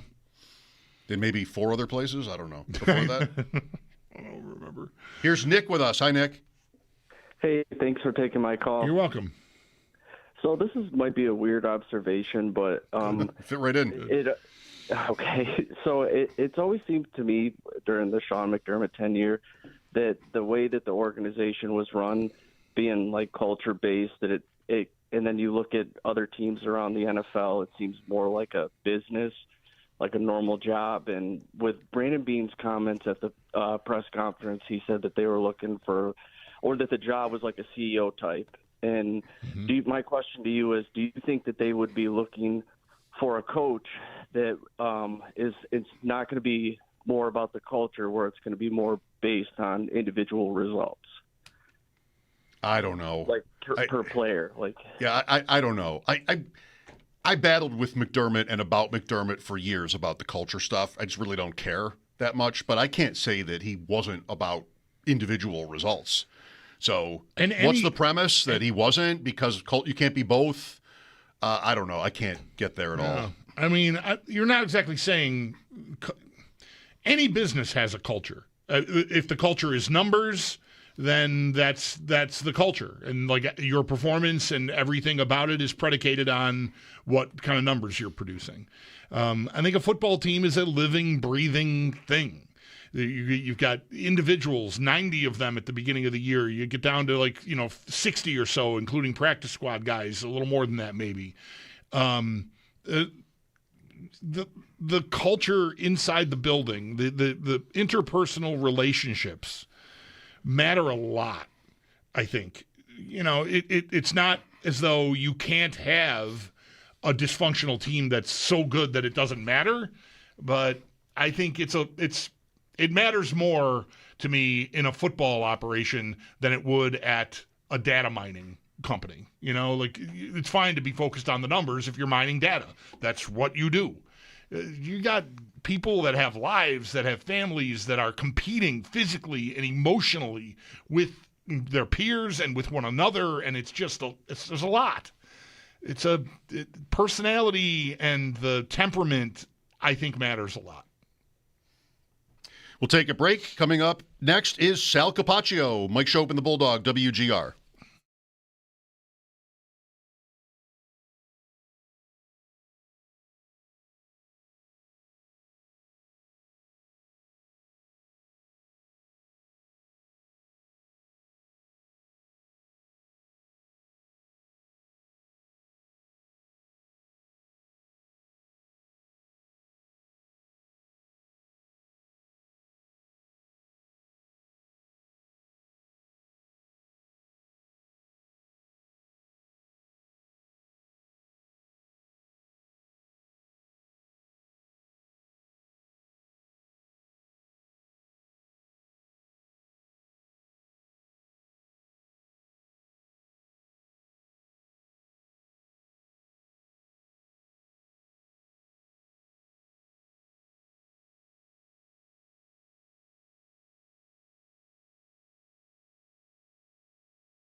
The head coach search rolls along for the Buffalo Bills. Earlier today, the team did officially announce they had interviewed Brian Daboll for their vacant head coach position, and the Bills are also expected to interview Colts defensive coordinator Lou Anarumo at some point today. And then coming up this weekend, they are reportedly interviewing Jack's offensive coordinator Grant Yudinski on Sunday.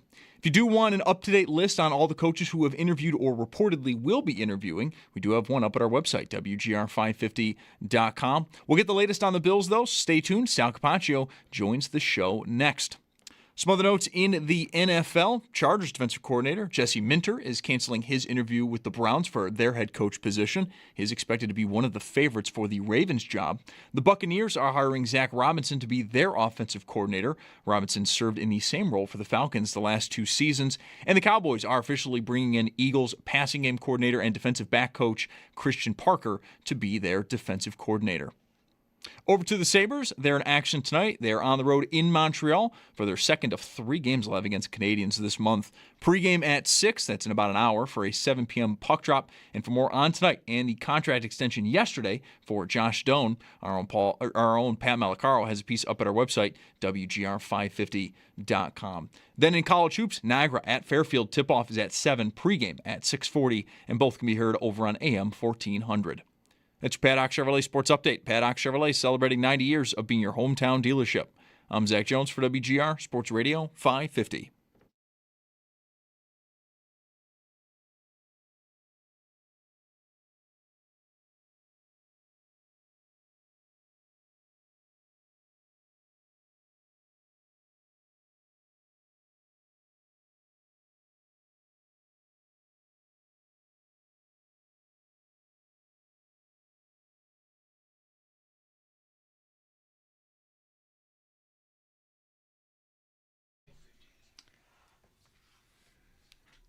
Maybe if they hadn't fired Sean McDermott, yes, but with the vacancy, it's probably too early to get into like mapping out next year's Bill schedule.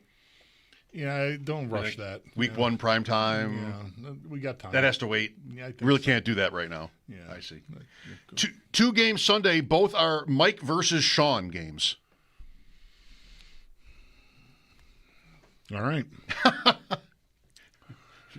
Just something else to think about. Head coach, first names of head coaches, Mike versus Sean in both games.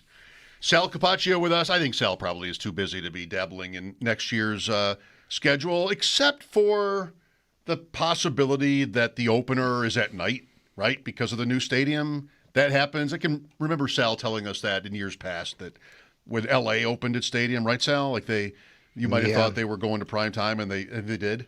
So yeah, Mike North has always said they like to highlight new stadiums, like early in the season, prime time, week 1. By the way, both Sean's spelled the same this weekend, S-E-A-N, right? Not Yes. S-H-A-W-N. Yes. And then we're talking about the Sean here, spelled the same way, so there's been a few of them in the league this year. And as far as the schedule is concerned next year, actually the one thing I wonder about, which is way down the road, but it could be quicker than you think, is if the Bills will play international next year. Because sometimes we'll find that out, before the actual schedule comes out. So that's something that I think about once in a while. Australia. The Rams have a game in Australia. You don't think so? I don't think they'll put an East Coast team there. I could be wrong. I could certainly be wrong. It doesn't feel like they would do that. Yeah. I'm sorry to hear that you sound the way you sound, because I heard you this morning and I thought maybe you were out of the woods. Because you sounded more like your normal self. You sound more like you sounded with us yesterday. So sorry to hear you're still battling. No, that's okay. It's getting there. It's actually a little better now than it was during Extra Point Show. But it's just the way it goes. It's so funny. Like over the years, I used to. Just a side note, I used to lose my voice quite a bit. And then a few years ago, I actually went and got it looked at, and there was a few reasons why that was happening. So I kind of tried to take care of that. And this year, it's been. Even Yana said to me, she goes, your voice has been great this year, all year. Like, you haven't been. And then as soon as the season ended, this happened. You know what I mean? So I guess, it's the best timing for it to happen. But I wish I'd be going through this while we were talking about the Bills going to New England this weekend. It wouldn't be a rule, I imagine, but next year will be a year where the Bills play 9 road games. It wouldn't necessarily be the road game that gets taken abroad if they were to do that, right? It doesn't always work out that way. Because otherwise, you're talking about 7 home games in a new stadium versus 8 or sometimes 9. Yeah. Well, the league has for the last few years, other than Jacksonville, they have put all the international home teams or away teams based on who has the extra. So yes, good. actually, Good. so they have done that. Good. All right, so we're into the interviews here, Sal, and let's start with Joe Brady, who I think was probably first. We had that confirmation last night that they were done. What would you think they'd want to know from Joe Brady? Like, what is this interview? When you have somebody that's already been on your staff, he wouldn't be a stranger to anybody in that room. What are they trying to find out? I think they want to find out what he would bring as a CEO of an organization, touching all sides of the ball, right? I mean, right now you only have an experience of him touching the offensive side.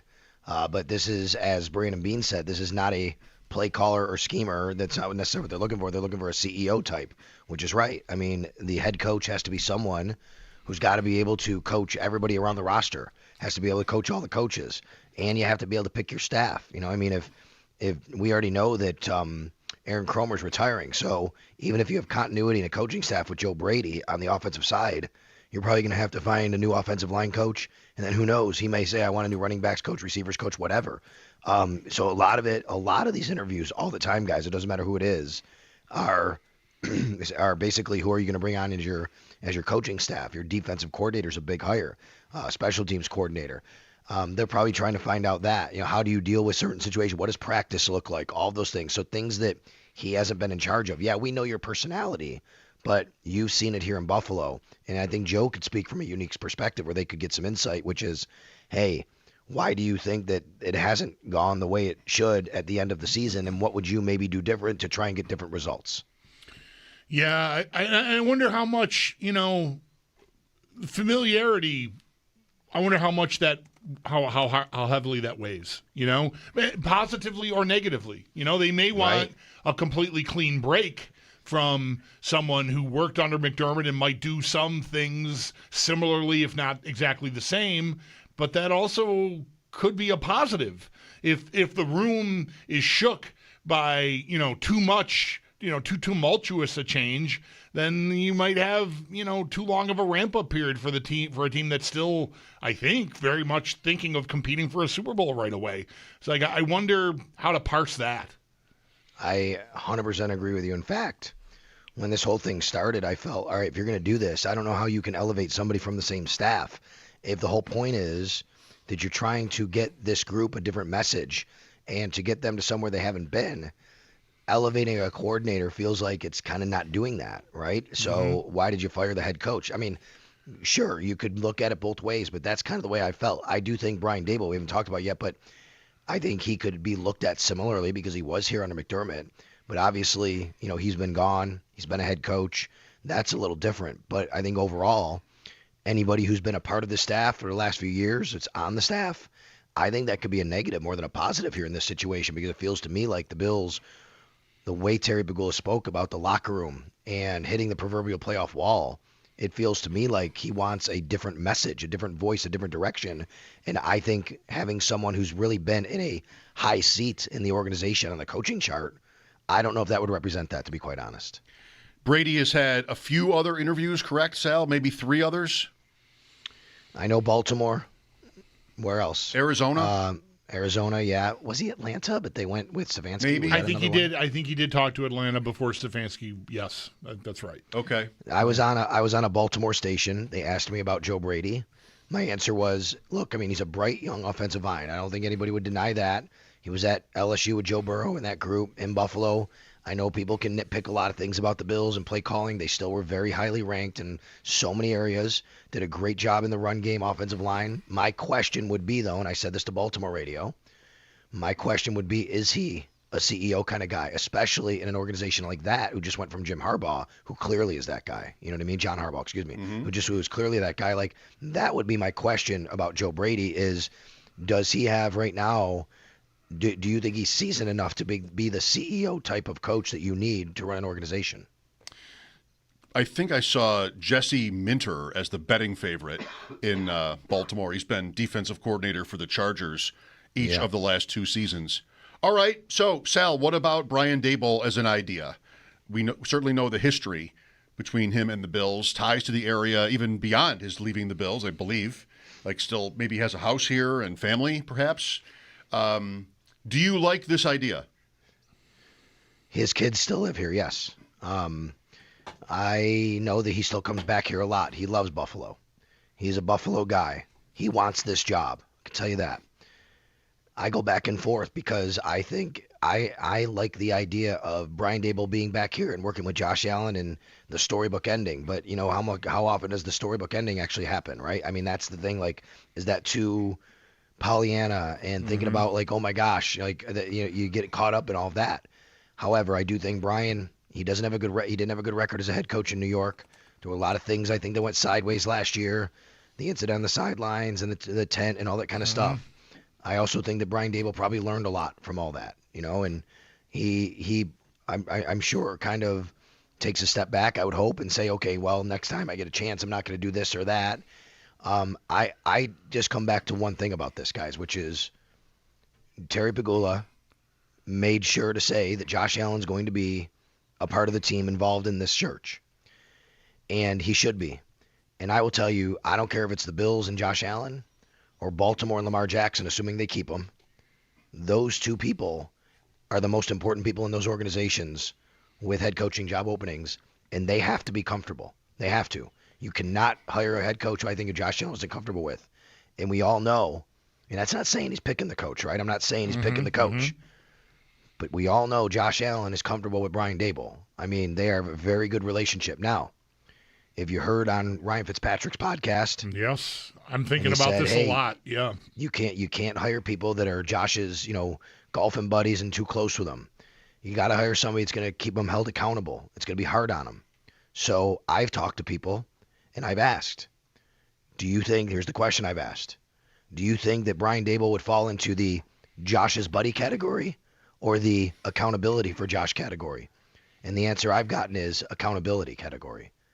Because I know from the outside what their relationship is, but on the inside, of people who've been around them, that's the answer I've gotten. That he wouldn't be the I'm Josh's buddy just here to be with Josh guy. He would be the I'm holding Josh to a standard and accountable guy. I mean, as Josh Reed said to me on the radio today when I had him on Extra Point Show, you're talking about a guy that was on Bill Belichick's sideline quite a bit over the years. He was on Nick Saban's sideline.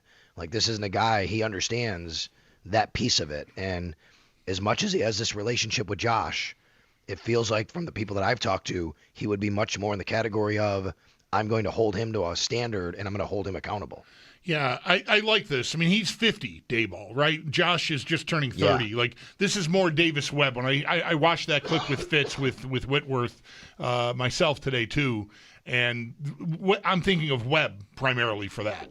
Daboll, I feel like there's enough separation there. That is not my hang-up with Daboll. My hang-up with Daboll would be his temperament. So, like you alluded to it. Like, sure, you can learn, but I just feel like if you've got that trigger, I'm just going to worry about it rearing its head. Like, as much as you want to try to, like, not be a certain way, if that's who you are and that's your tendency, I just worry about it rearing its head at some point or another and it being, maybe a problem. Totally understandable. Totally, I get that. And look at the coach you just had. He was the total opposite of that. Right. You know what I mean? I mean, like, to the point where people made fun of him because he was clapping so much and, trying to be inspirational. And, his demeanor on the sidelines was the opposite of that at times. He was intense. But, you would be really going from that to a guy where at times you'd think, oh, my gosh, is this guy going to do something or say something that the cameras are going to catch and say, what the hell is he doing? Or get a penalty or something like that. Sal Capaccio on the Wester hotline. Beyond Brady and Daboll, Anthony Lynn, Anthony Weaver, Lou Anarumo, Grant Udinski. With due respect to these candidates, seriousness with which you take the idea that any of them is hired, maybe Weaver is interesting. Like, he seems to be super impressive. Not that Lynn isn't, or Anarumo or Udinski, but I might have a little bit of room. I might listen to an argument for Anthony Weaver, who's been the defensive coordinator in Miami. I doubt they do it because it's defense, but it seems like an interesting candidate. They're all very, very different. Anthony Weaver is really highly respected, and he is an intense dude. He's a football guy. You know what I mean? Like, he is I'm seeing stuff today about how, like, this is Mike Tomlin reincarnated, right, in Pittsburgh. That's why they should hire him.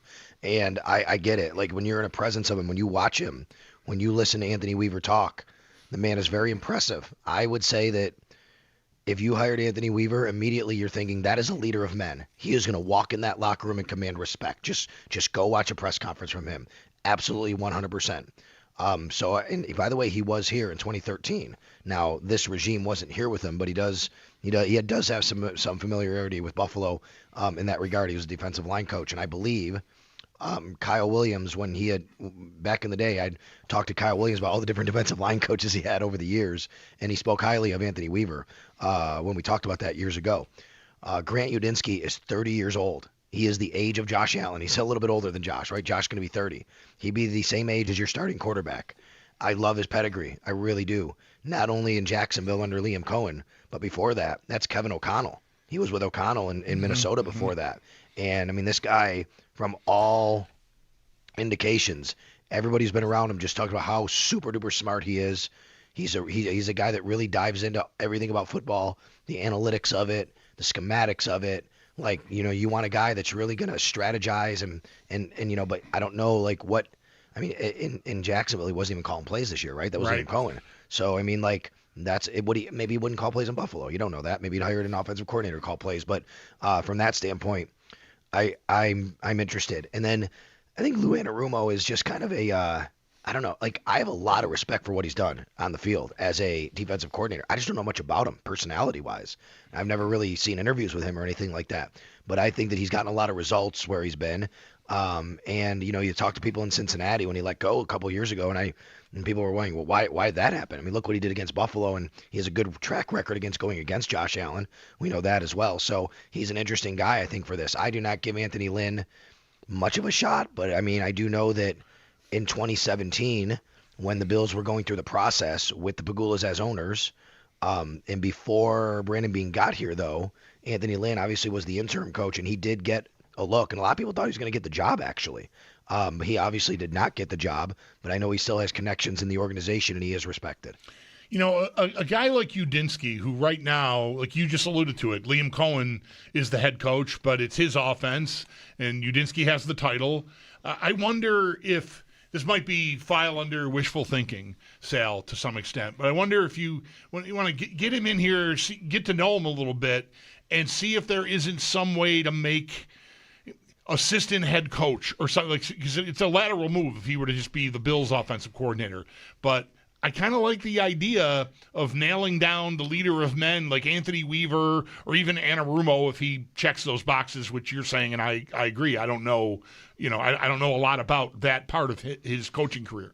But you get the guy that's going to have the command of the room with the tactician, and, like, it's an opportunity for a guy like Udinski to get out from under Cohen's shadow. And maybe there's even a pathway to eventually becoming the head coach or something like that. I wonder if that's probably pie in the sky. It's against the rules, though. You can't just attach assistant head coach to a title to get him to say it's not a lateral move. That's not allowed. Well, there you go. It wasn't realistic. Yeah, so if you're an offensive coordinator and a team wants to hire you as, anything other than head coach essentially, then it's always considered a lateral move. Okay. Can you just make him head coach but not have him do the job?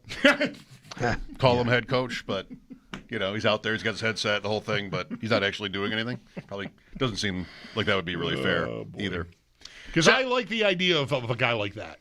Like, everything you described about him, not knowing what his command in front of a room full of football players would be like. Right. But Udinski, everything you said about him lines up to me, and I don't know if he'd come here and want to play golf with Josh and be his buddy, like Fitz said. That's possible, and you maybe got to be careful of that. But man, I just think the lineage there is pretty appealing. Totally get it, I do, and not for nothing, and I know these things don't have to mean a lot to people, but he's from an area. He's from Doylestown, Pennsylvania. I'm looking. He went to Central Bucks West. Like, that is that's like straight out of All the Right Moves. You know what I mean? Like, this is a football guy, comes from a football background. It's football his whole life. And the quote I saw from Leon Cohen about him was he's all ball. Like, you need a guy in here, to your point, Bulldog, about is he going to want to come here and be, golfing with Josh Allen? It feels like to me this is the kind of guy he's going to be dug in on football all the time, just like Sean McDermott was. I think Sean was very much eat, sleep, breathe football all the time, and this sounds like that type of individual on the offensive side. And he's supposed to be here Sunday, I read, to that's interview. Right. That's so right. Maybe he'll come in and blow them away. He could. I mean, you can come in and all it takes is one interview, and even if you like somebody else comes in and you say, wait a minute, that's the guy that we want. How do we get him? Don't let him, don't let him leave or let him bring him back or whatever. But look, I mean, time is of the essence here, right? The Bills are a little behind here because they won. They got to firing their coach later, and other coaches are not only drying up, but teams are saying, well, wait a minute, like, if we want to grab this guy from over here or that guy from over there. Udinski is, I think, also on the radar of the Browns still, right? I think he's still somebody that they're considering. And then, you have Brian Daboll, who's on the radar of the Eagles as their offensive coordinator. So a lot of these things have to start happening soon. Sneaky Joe told me that McDermott became the 5th coach to be fired after winning a game in the playoffs. And that the prior one was Mike Mularkey, who for Tennessee, they won a playoff game in Kansas City. Was it that year? Yeah. And then was fired. The others, Steve Mariucci, George Seifert, and Jimmy Johnson. I mean, full marks to Johnson getting fired after back-to-back Super Bowl wins. That's pretty good. I mean, that's, yeah, well, going down hard there. Sal, that reminds me, I got to go watch that Cowboys documentary. Okay. Before you do you have one, or I guess more, a name from outside of this list that you think is realistic and maybe even exciting? Oh boy. I don't think I have one right now. I guess the only ones I would give you are guys that are currently on teams, but I don't see the Bills trading any assets for anybody, Well, the guys that are coaching this weekend, right? Like Kubiak or Shieldhouse. Oh, yeah. Like That's it. That crew, Thank you. right? Yeah. Clint Kubiak That's would be Davis my guy Webb, here. too, right? Yeah. Yeah, listen, I'm a Davis Webb fan. I think Davis Webb's going to be a head coach. He might be a successful head coach. I just don't know if he's ready for that right now. I don't know if it's the right time. I mean, just retired from the league. Yes, he's been with Sean Payton. He's a quarterbacks coach and passing game coordinator again, not calling plays. I think he's got a bright future. But to me, Clint Kubiak is higher in the pecking order. So, yes, Mike, thank you, Bulldog. To answer your question, I think Clint Kubiak would be the guy that I would add into this mix. Thanks for gutting this out with us, Sal. Enjoy the rest of your night. All right, you two guys, thanks. Sal Capaccio on the West Her Hotline. His appearances are brought to you by New York's only outlet liquor. When you need to stock up, it's the place to buy a case. What's your outlet? Early in the conversation, I mentioned Jesse Minter as maybe the betting favorite in Baltimore. He's getting Baltimore. Okay. Well, that explains why he said he wasn't going to talk to the Browns a second time. Jesse Minter, Chargers defensive coordinator. The Ravens have announced it. Their new head coach. I don't know anything about him. Chargers DC, you said, right? Yeah, that's all I know about. It's the one thing I know about him. Same here. Yep. He was in Baltimore from 2017 to 2020 as an assistant. So the Ravens go to a first-time head coach. We'll see if the Bills do the same. And the Steelers.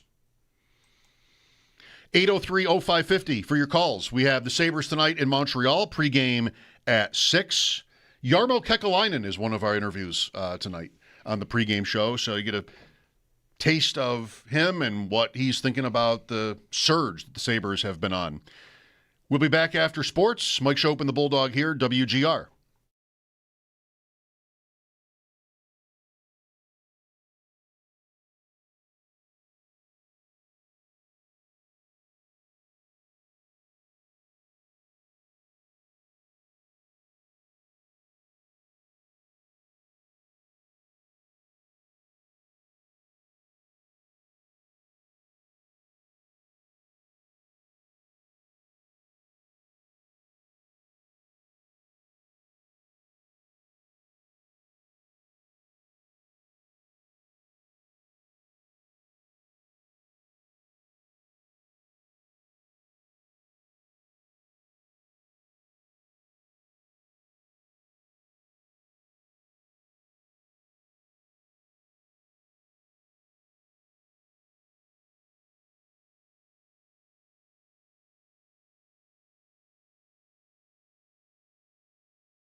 We've had a head coach named in the NFL. No, it is not with the Bills. We'll get to that here in just a moment. But for the Bills, they have now announced that they have done 2 interviews today. Brian Daboll earlier this morning, and then just a few moments ago, Colts defensive coordinator Lou Anarumo. Then what is also expected to come throughout the rest of the week and into the weekend, there are multiple reports they're going to be interviewing Jags offensive coordinator Grant Yudinski on Sunday. And if you want an up-to-date list on the coaches who have interviewed or reportedly will be interviewing, it's up at our website, WGR550.com. Now to the rest of the league. Just a few minutes ago, it was made official. The Baltimore Ravens are hiring Chargers defensive coordinator Jesse Minter to be their head coach, just their 4th in team history. Some other notes from today. The Bucs are hiring Zach Robinson to be their offensive coordinator. Robinson did serve in that same role with the Falcons for the past 2 seasons. And the Cowboys are officially bringing in Eagles passing game coordinator and defensive backs coach Christian Parker to be their defensive coordinator. Now to the Sabres. They're in action tonight in Montreal for the second of 3 games they're going to have against the Canadiens this month.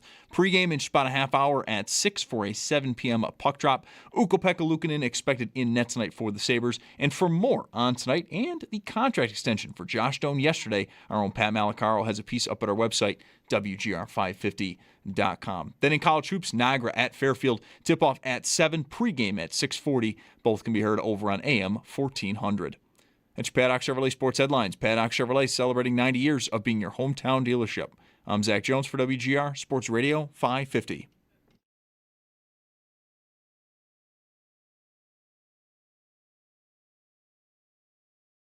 If you bring in a young, cool, hip head coach, he's going to be buddies with Josh. He's going to suck up to Josh. He's going to go golfing with Josh. It's not what he needs. It's not what's best for his career. What's best for his career is he has somebody that comes in and pushes him every single day, because there is another level that Josh can get to, especially mentally, but he has to be coached hard. And if you bring in a young guy, I just don't see it happening. Ryan Fitzpatrick, interesting take. I mean, I would expect Fitzpatrick to know better than I would on that subject. Yeah. But I think he might be right. Anyway, I think he might be right. 803-0550 for your calls. Baltimore hires Jesse Minter. Miami yesterday or the day before, Jeff Hafley. And Tennessee with Robert Saleh. So you've had a little streak here of defensive coaches being hired in the AFC. Miami has a new GM as well. And so first-time coaches for the Dolphins, head coaches for the Dolphins and Ravens, who both are candidates to play the first game at the new stadium. Both are on the Bills' home schedule next year. Baltimore, by virtue of finishing second in the AFC North, like the Bills did in the AFC East. 803-0550 for your calls, as I said. What?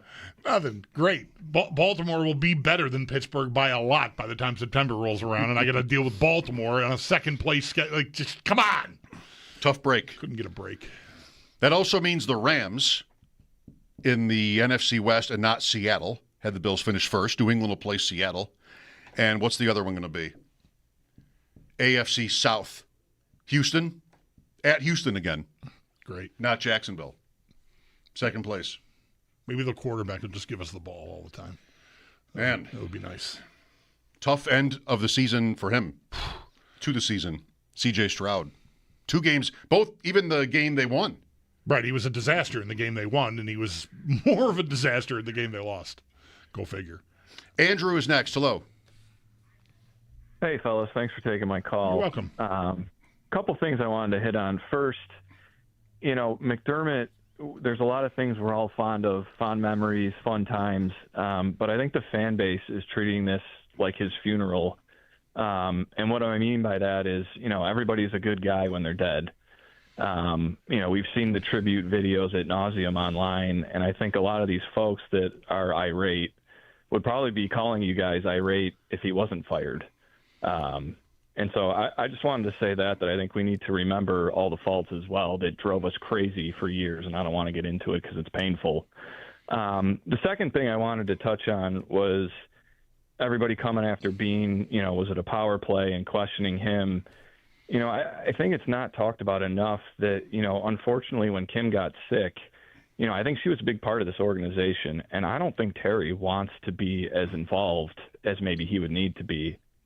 And I think that there's a chance that Bean got promoted because Terry just doesn't want to deal with it. And he knew he had to do something. And if you promote Bean, he can carry the organization. He can run the hiring of the new coach. He's in charge of personnel. And I know Terry said he'll be involved, but I think it was the easier decision. So just wanted to get your take on that.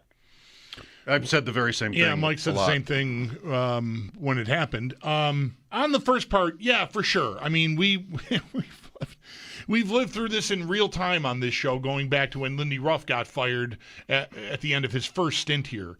Like, we were in the midst of an open of a show at like 3:10, talking about how it was time and he needs to go, and then the announcement came, and I immediately was sad.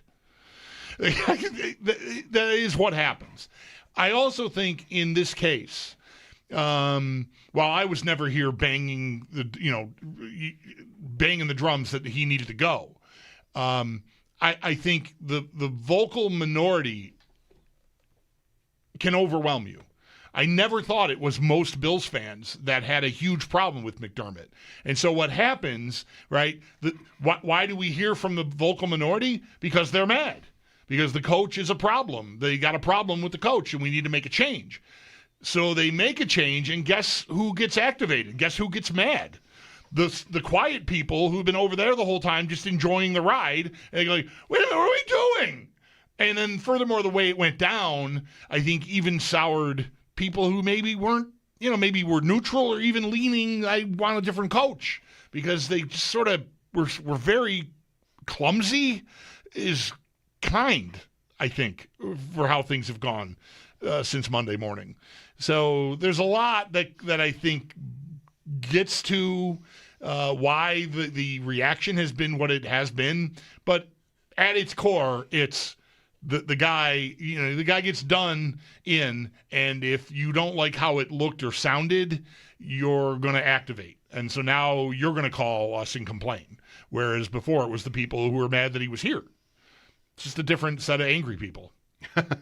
There are enough people who are annoyed by anything you can think of to get us through. Right.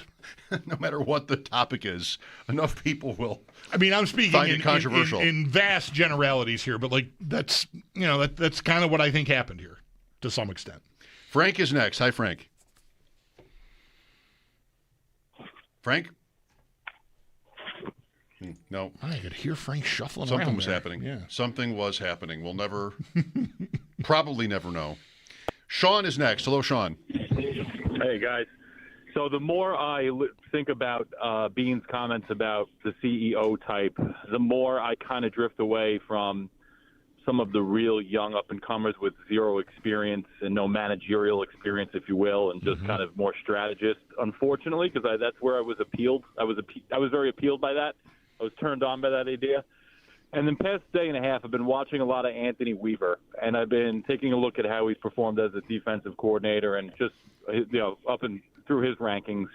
And he is, you were right, Mike. I mean, he is super impressive. And that is a guy that I think would absolutely command, in a good way, respect, former player.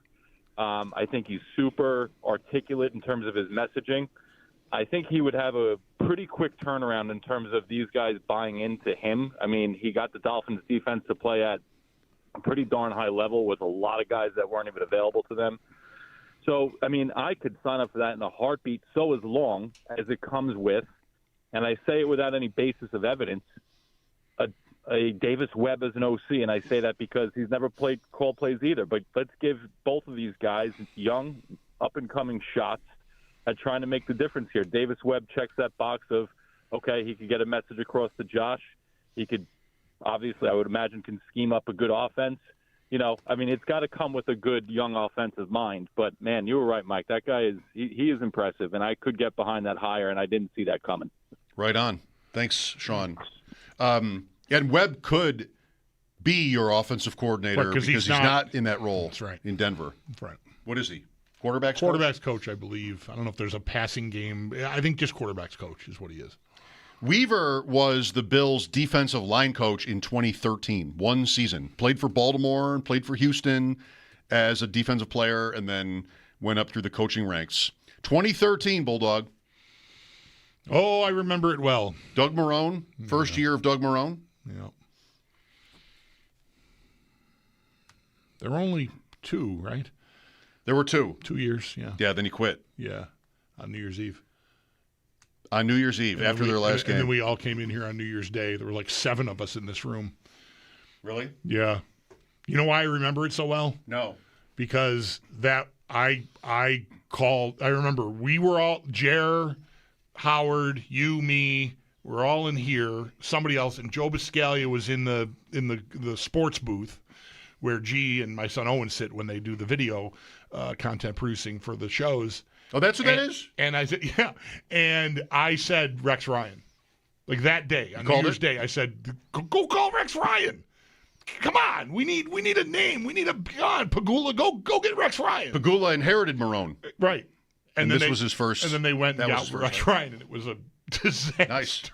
That's way better than me calling Michael Badgley when I did. Right. Sal was talking earlier about when the Bills hired McDermott and how Anthony Lynn was a candidate then, and he had been their interim coach the season before, so he'd already been like in the job, sort of technically, when that was happening. I can't remember who I wanted. I mean, McDermott was a relative unknown to me. Yeah. I don't remember wanting anybody else or in particular, but maybe I did. Do you remember anything about that process, that period like this is? No, it's funny. I remember this Rex thing because, I get this memory. We're all here on New Year's Day. The Bills coach quit. But I don't remember 2 years later. I really don't. I cannot tell you at all who we thought was a good idea. I feel like it was prior to or maybe it was just the beginnings of maybe you wanted an offensive guy. But I feel like that maybe hadn't even taken hold yet. It definitely wasn't young up and coming play caller time yet. Well, I remember wanting Chip Kelly to be the Bills coach, but that is when they hired Marrone, I think. Yeah. So that wasn't the McDermott. Right. I don't remember it all, but I feel like the whole process has changed where these young coordinator guys, like they've sort of taken the league by storm ever since McVay showed up. Yeah. And there's all these other examples of them. But that's that same hiring cycle. I feel like before that, it wasn't, where's a guy that's been a coordinator of a good offense for a year? Let's go get him.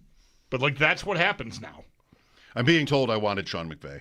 That's what I'm being told. Okay. In 2017. All right. I'm not sure that's accurate. I don't think I even knew who Sean McVay was then. No, but, he got hired at 30, right? Right. Maybe that'll happen here. One candidate. We got a couple of 30-year-old candidates in the pool here. Who is it? Udinski turns 31 today. We decided, right? Okay. Is he the guy or Davis Webb? Davis Webb. They're both turns 31 close. today. Yeah. All right. That was it. Let's go to Kyle next. Hi, Kyle. Hey, fellas. Thanks for taking my call. Sure. Yeah, what a trip down memory lane here in the last, 30 minutes to an hour. I heard Peterman and all sorts of just madness. But the show can be a ride sometimes. Oh my, yeah, I really have the utmost respect for you guys, you and you two and Sal and even the morning show guys. That's nice of you to say. I liked it before you included those guys, but thanks anyway. Yeah, and Joe, Sneaky Joe, and he's got some young bloods and coming up. But you know what? I do want to. I could take a quick second here. I really want to thank Sean and his wife and his family. I feel like as a fan, I'm a 1990 born, but the Super Bowl years I was as a baby or whatever. But I do want to thank him and his wife and his family and stuff like that for what he did. I think he helped really turn this franchise around. And you know what? At the end of the day, our owner is a guy that's built on production, and unfortunately, sometimes we all know the old saying that results can't get mixed with production. There's got to be results at the end of the day, and somebody had to go, and unfortunately, we might all not agree on maybe should the whole regime have gotten cut loose, but moving forward, I think it's probably going to be Dable. I think he took Josh, and when I think about Josh, I think about like a wild horse. Unfortunately, we just got beat by one and a Bronco, but I think Dable kind of harnessed maybe this energy of this wild horse that we have as our prolific young quarterback, and people should maybe take a peek and see he's the guy's been around championship rosters. I think 6 rings, maybe 5 or 6. He's got a bunch with New England, and he's got a natty. I think Dable's probably going to be the guy. McDermott likes, fucking not McDermott. Our owner Terry likes to go with guys that he knows produce results. We'll see. Yep. We'll see. We're going to be fine. We are going to be fine. Everybody needs to just realize that we have the most prolific quarterback that's ever played the game. We haven't won. Granted, we haven't won, but you know what? Yep. Thanks. All right. Very good. Thanks, Kyle. Mike Schopp and the Bulldog here. Sabres and Canadians pregame at 6. This is WGR.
Pregame for Sabres Canadians coming up in 10 minutes.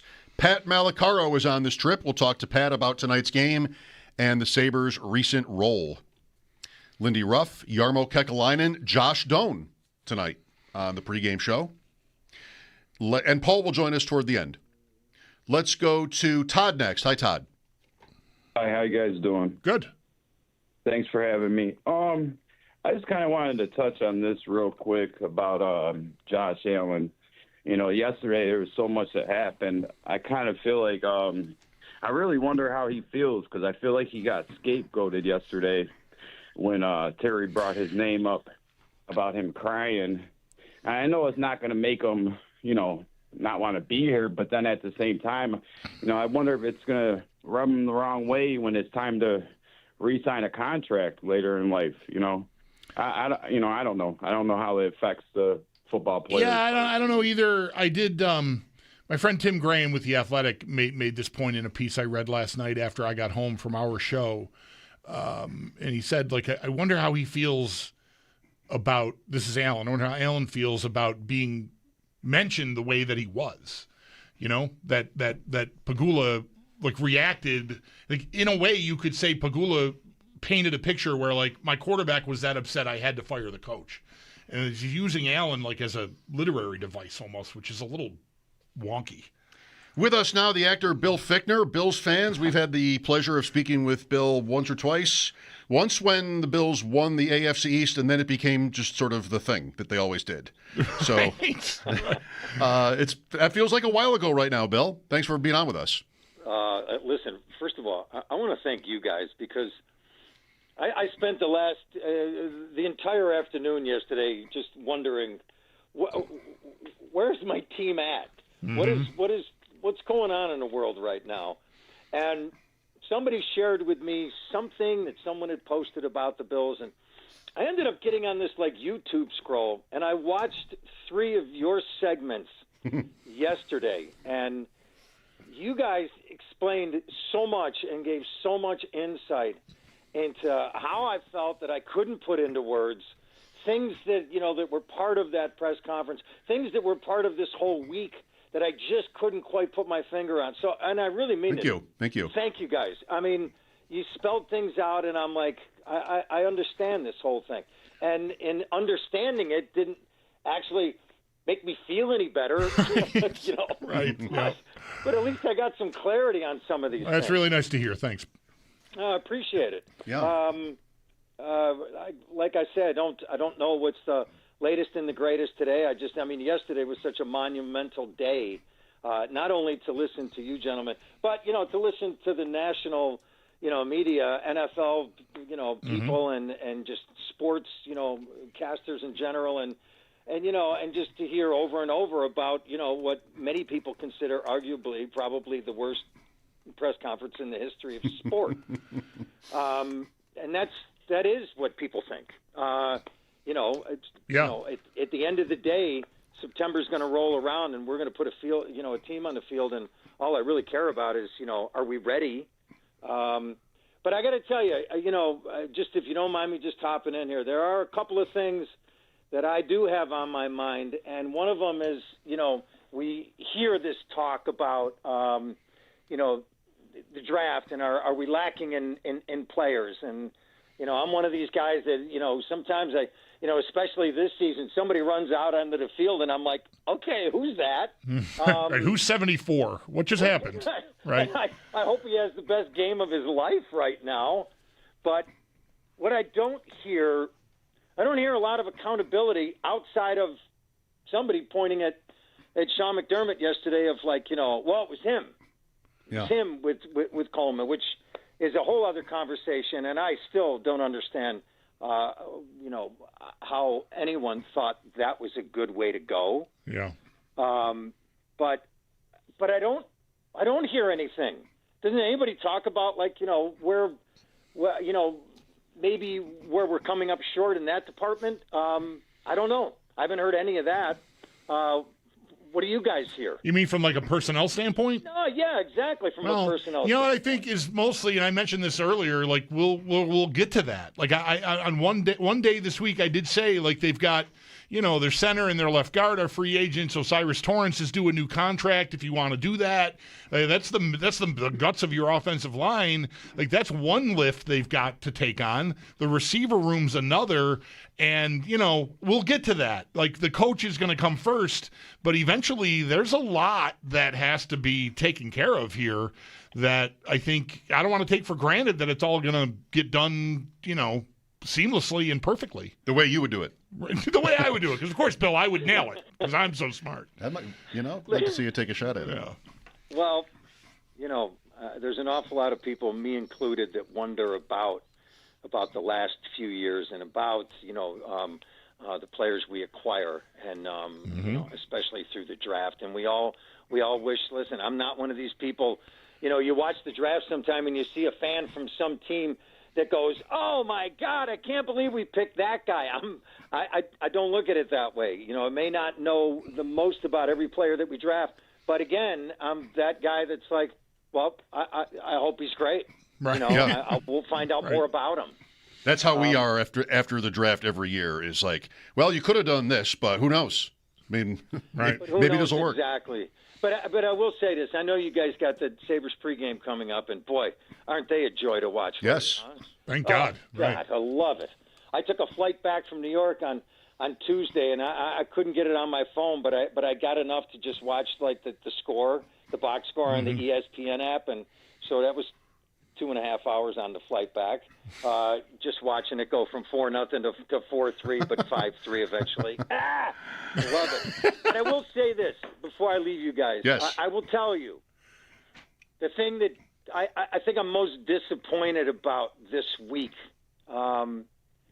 is the lack of acknowledgement for Sean McDermott. I'm not saying that Sean is that guy. Now, we've all heard this week people talking about Dan Reeves when he was with Denver and, losing 3 Super Bowls, and they changed the coach and they win a couple. And you don't know what that thing is. You don't know what that extra piece is.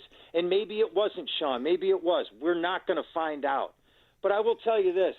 That guy changed the culture in Buffalo. And he acts more like a Buffalo guy. Like, we all know Buffalo guys. We are. And Sean McDermott embodied that. Is he the one? Does the organization have the right to get rid of him? Of course they do. It's not my football team. It belongs to Mr. Pagula.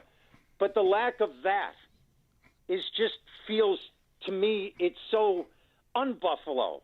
And I'll tell you listen, even after that loss the other night at the airport, are there fans standing out there thanking them for what they tried to do? Yeah, there always are. Because you know what? That's the Buffalo way. That's what we do.